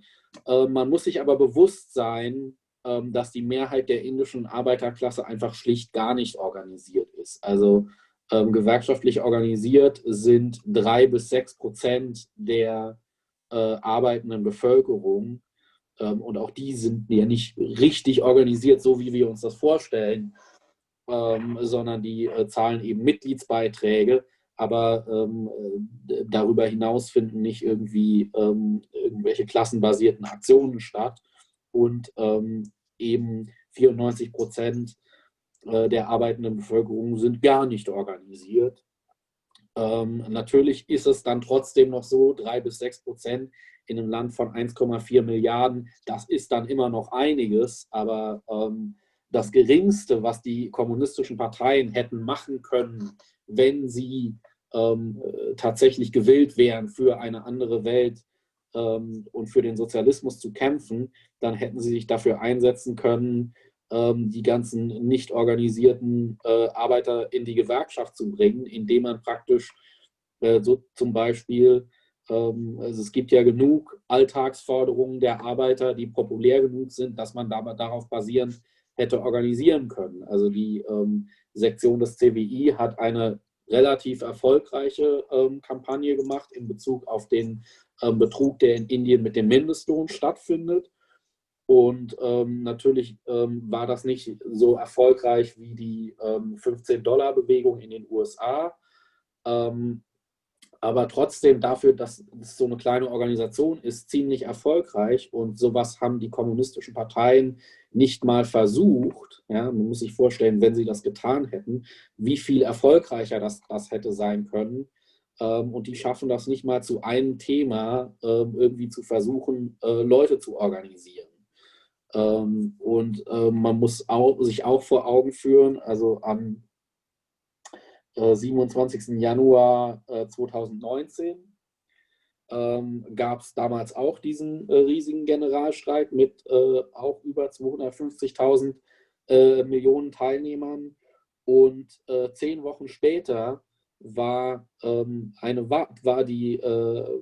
die Parlamentswahl und da hat Modi eine Zweidrittelmehrheit geholt, also seine Mehrheit gegenüber vorher noch vergrößert, obwohl er vorher diesen Generalstreiks gegenüber gestanden hat und obwohl er eigentlich nur Scheiß gemacht hat im Amt. Ja, und also es ist einfach offensichtlich, die kommunistischen Parteien und die Gewerkschaften, die machen diese Generalstreiks, aber daraus wird halt gar nichts. Ja? Und auch die Parlamentsrepräsentation der kommunistischen Parteien wird ja schwächer. In Westbengal, wo sie früher regiert haben, haben die im Regionalparlament noch 2 Abgeordnete. Die gehen jetzt in die nächste Wahl, die jetzt kommen wird. In Westbengal sind sie ein Wahlbündnis eingegangen mit der Kongresspartei, ihrem früheren Todfeind, und die auch maßgeblich beteiligt waren an der Einführung dieser ganzen neoliberalen Reformen, bis Modi kam. Also die sind dazu übergegangen, die Partei, mit der Partei ins Bett zu gehen, die sie vorher richtigerweise als den Klassenfeind bezeichnet haben. Der einzige Staat, wo die linken Parteien tatsächlich noch eine Rolle spielen, ist eben dieses Westkarela. Da ist es aber auch eine besondere Situation. Dort gab es tatsächlich eine Massenbewegung, die regierende kommunistische Partei damals gezwungen hat, die wenigen Reformen, die sie versprochen hatten, also aus unserer Sicht sozialdemokratische Reformen, auch tatsächlich umzusetzen. Und faktisch ist es aber so, dass diese kommunistischen Parteien die früher von sich sagen konnten, dass sie in Indien in 3 Bundesstaaten regieren, jetzt noch in einem Bundesstaat regieren. Und in jeder Hinsicht nimmt der Einfluss dieser Parteien ab.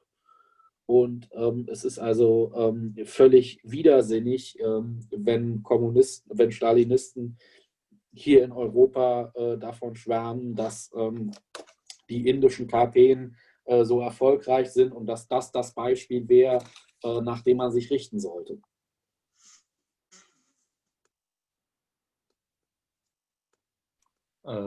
So, dann wäre noch Lukas dran. Ich würde vorschlagen, Blick auf der Zeit, dass das die letzte Frage ist und dann Jagadish auch nach der Beantwortung die Möglichkeit hat, ein Schlusswort zu halten, falls er das will. So I would suggest that this would be the last question with a blick on the watch. And then if you want, you can have the possibility to have a sum up. Lukas?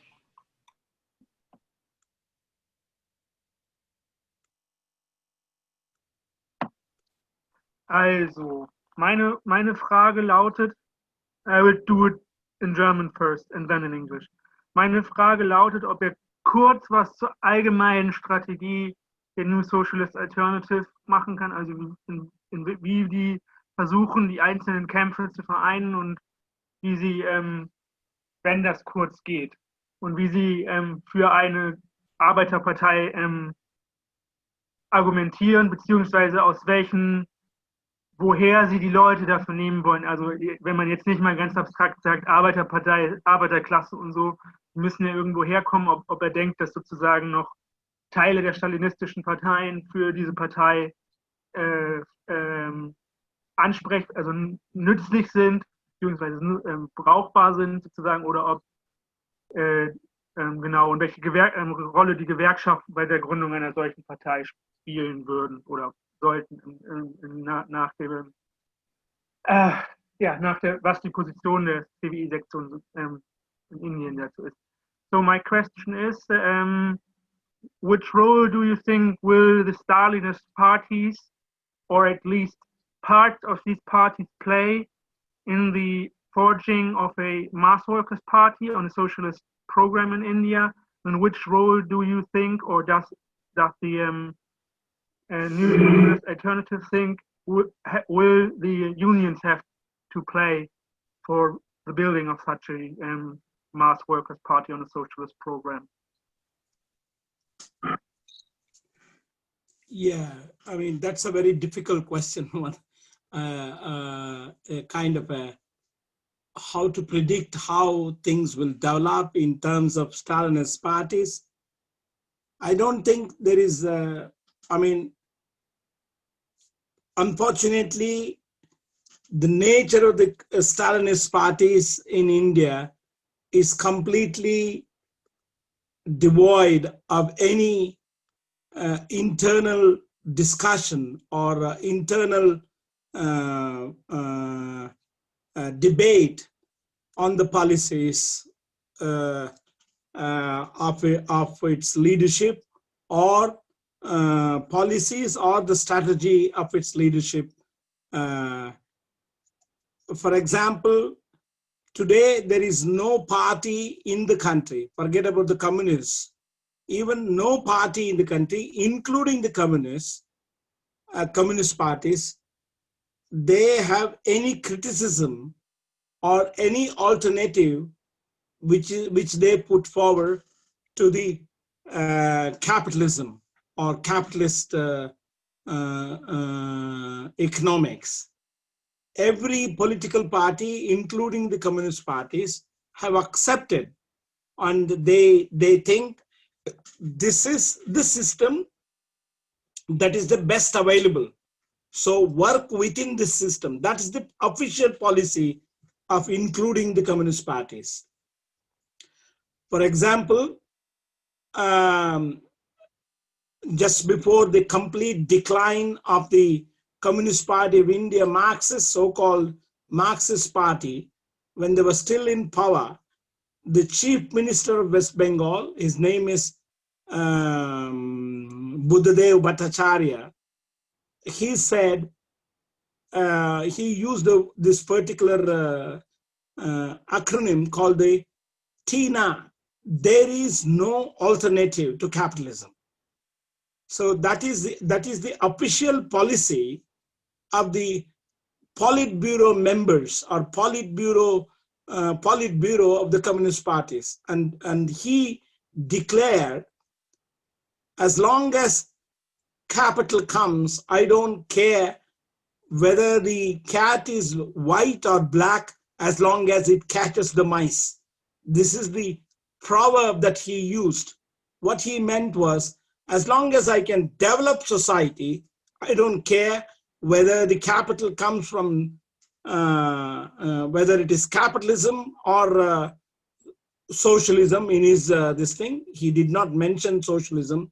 He was prepared to accept capital from any country. He was ready to accept and the terms of capital for development of the industry. So in a way, there is no opposition to capitalist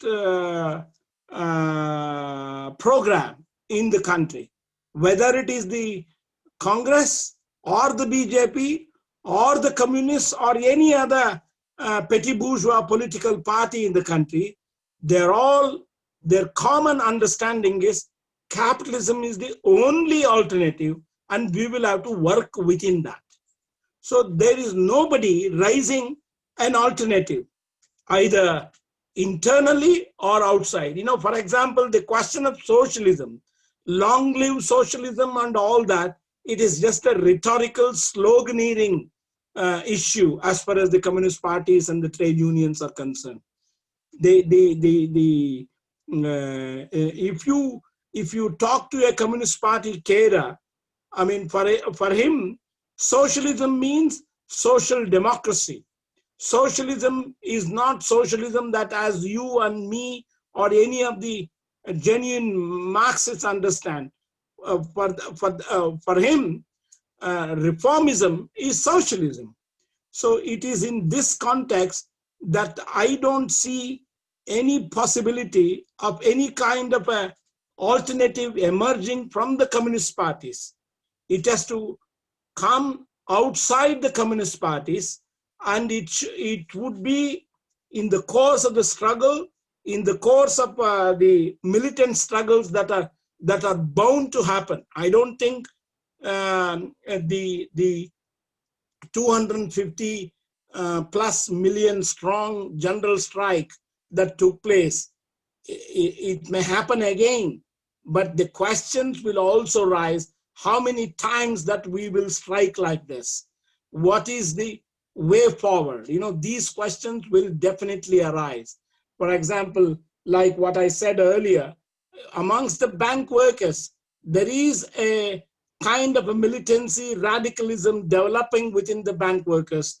And we have initiated a forum of a discussion and debate on the policy issues of the trade unions. And many demands that we put forward, we have created a kind of a discussion blog, through which activists in these unions, because there will be attack on them from the Stalinist leadership, we have to be very careful, and we are doing that to raise the level of debate, and that way, it's a slow process, but even though with all the paraphernalia of democracy in this country, we are not a Stalinist society, but still trade unions are controlled by Stalinist methods in this country, and they are not in a position to radicalize. They do not want radicalization of the workers, and they want to keep them in that particular state of affairs, because they believe that socialism of Soviet variety or any other variety is not possible in this country. That's the truth of the matter. But then the dynamics of the class forces is completely different from what the leadership of the Stalinist parties think, and that dynamic will develop, and that dialectics we have to understand, and that will develop into an alternative force this crisis-ridden capitalist society cannot exist like this. And we have seen already even the most backward sections of the society are on the move, and that will lead to some alternative developing in the very near future. Yeah.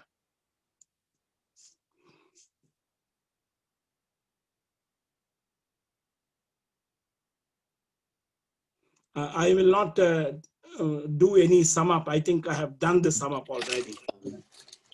Okay. Ja, also wie eine neue Arbeiterpartei entstehen kann, ist extrem schwer vorauszusehen. Es ist auch ja, unmöglich vorherzusagen, was genau mit den stalinistischen Parteien passieren wird. Das ist ja eine nicht lösbare Aufgabe aus unserer heutigen Sicht. Fakt ist aber, dass es in diesen Parteien tatsächlich gar keine interne Diskussion irgendeiner Art über die Politik der Führung gibt. Also das findet nicht statt. Und es ist auch so, dass keine Partei in Indien heute irgendeine Alternative zum Kapitalismus mehr vorschlägt. Also die beiden kommunistischen Parteien haben das faktisch aufgegeben, haben den Kapitalismus als System akzeptiert und als die die sogenannte marxistische Partei in Westbengal noch regiert hat, hat einer ihrer letzten Minister eben auch die Äußerung gemacht, there is no alternative, es gibt zu diesem System keine Alternative. Und das ist die Position im Politbüro der kommunistischen Parteien in Indien. Und sie haben auch gesagt, wie war das, es ist egal, welche Farbe die Katze hat, solange sie Mäuse fängt und solange das Kapital bei uns eintrudelt und uns hilft, die Wirtschaft zu entwickeln, ist es uns auch egal, wo es herkommt. Das hat dieser Minister damals auch gesagt. Und alles, was von diesen Parteien noch über Sozialismus in irgendwelchen Sonntagsreden mal kommt, sind wirklich nur noch hohle Phrasen. Und das, was die unter Sozialismus verstehen, sind irgendwelche sozialdemokratischen Reformchen. Und wir müssen also davon ausgehen, dass ein sozialistisches Programm in diesen Parteien keinerlei Zukunft hat und eine Alternative, eine neue Partei muss ohne diese kommunistischen Parteien entstehen. Gleichwohl ist es im Moment so, dass der Klassenkampf in Indien eindeutig eskaliert und das weiter eskalieren wird. Und im Verlauf dieses Kampfs entstehen natürlich auch Fragen, ja, weil sich die Leute dann schon, die überlegen sich dann schon, okay, jedes Jahr haben wir jetzt Generalstreik gemacht, wie viele Generalstreiks machen wir noch, ohne dass sich was ändert? Und das sind natürlich auch die Fragen, die man sich stellen muss. Ja, was ist jetzt eigentlich welche Taktik müssten wir machen, was machen wir falsch? Und gerade in dieser Gewerkschaft der Bankmitarbeiter, wo wir aktiv sind, entwickelt sich immer mehr eine gewisse Militanz. Wir haben jetzt damit angefangen, einen Diskussionsblog zu erstellen für radikale Gewerkschaftsaktivisten. Das ist eine relativ langwierige Arbeit, weil wir eben auch mit Verfolgung seitens der Gewerkschaftsbürokratie rechnen müssen. Also es ist zwar so, dass Indien nicht stalinistisch ist, aber die indischen Gewerkschaften sind es halt schon. Und mit dieser stalinistischen Bürokratie, gegen diese stalinistische Bürokratie muss man sich irgendwie durchsetzen. Die Parteien und auch die Gewerkschaften haben faktisch die Position übernommen, dass Sozialismus auch nach dem von Ihnen präferierten sowjetischen Modell in Indien schlicht nicht möglich ist, also dass die indische Gesellschaft dazu nicht in der Lage wäre. Und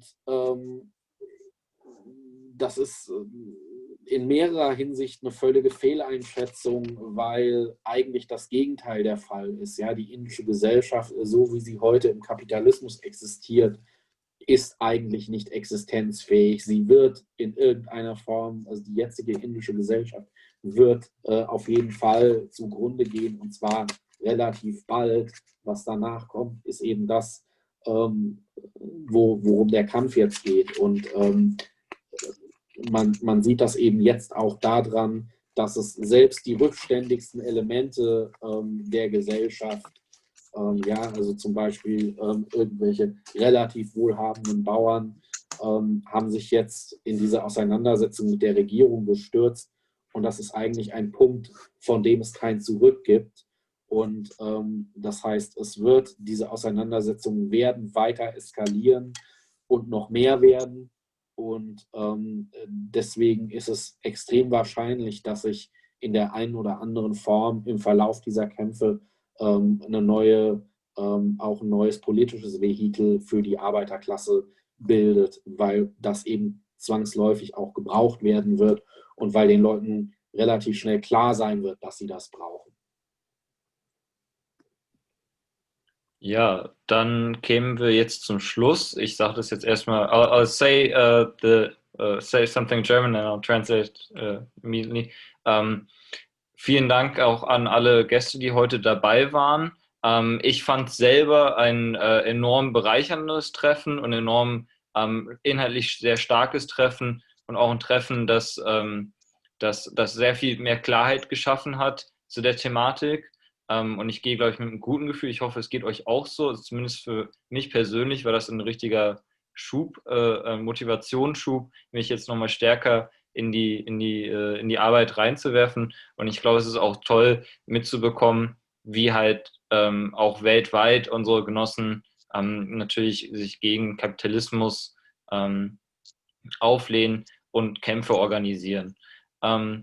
Falls ihr falls ihr gerade die Aufnahme hört, dann und das auch richtig fandet, was wir gesagt haben, was hier diskutiert wurde, dann nehmt gerne mit uns Kontakt auf. Unsere Webseite ist solidarität.info. Wir sind aber auch auf allen gängigen Social-Media-Kanälen zu finden, und werdet mit uns aktiv, damit wir den Kapitalismus nicht nur in Deutschland oder in Indien, sondern auch weltweit überwinden können.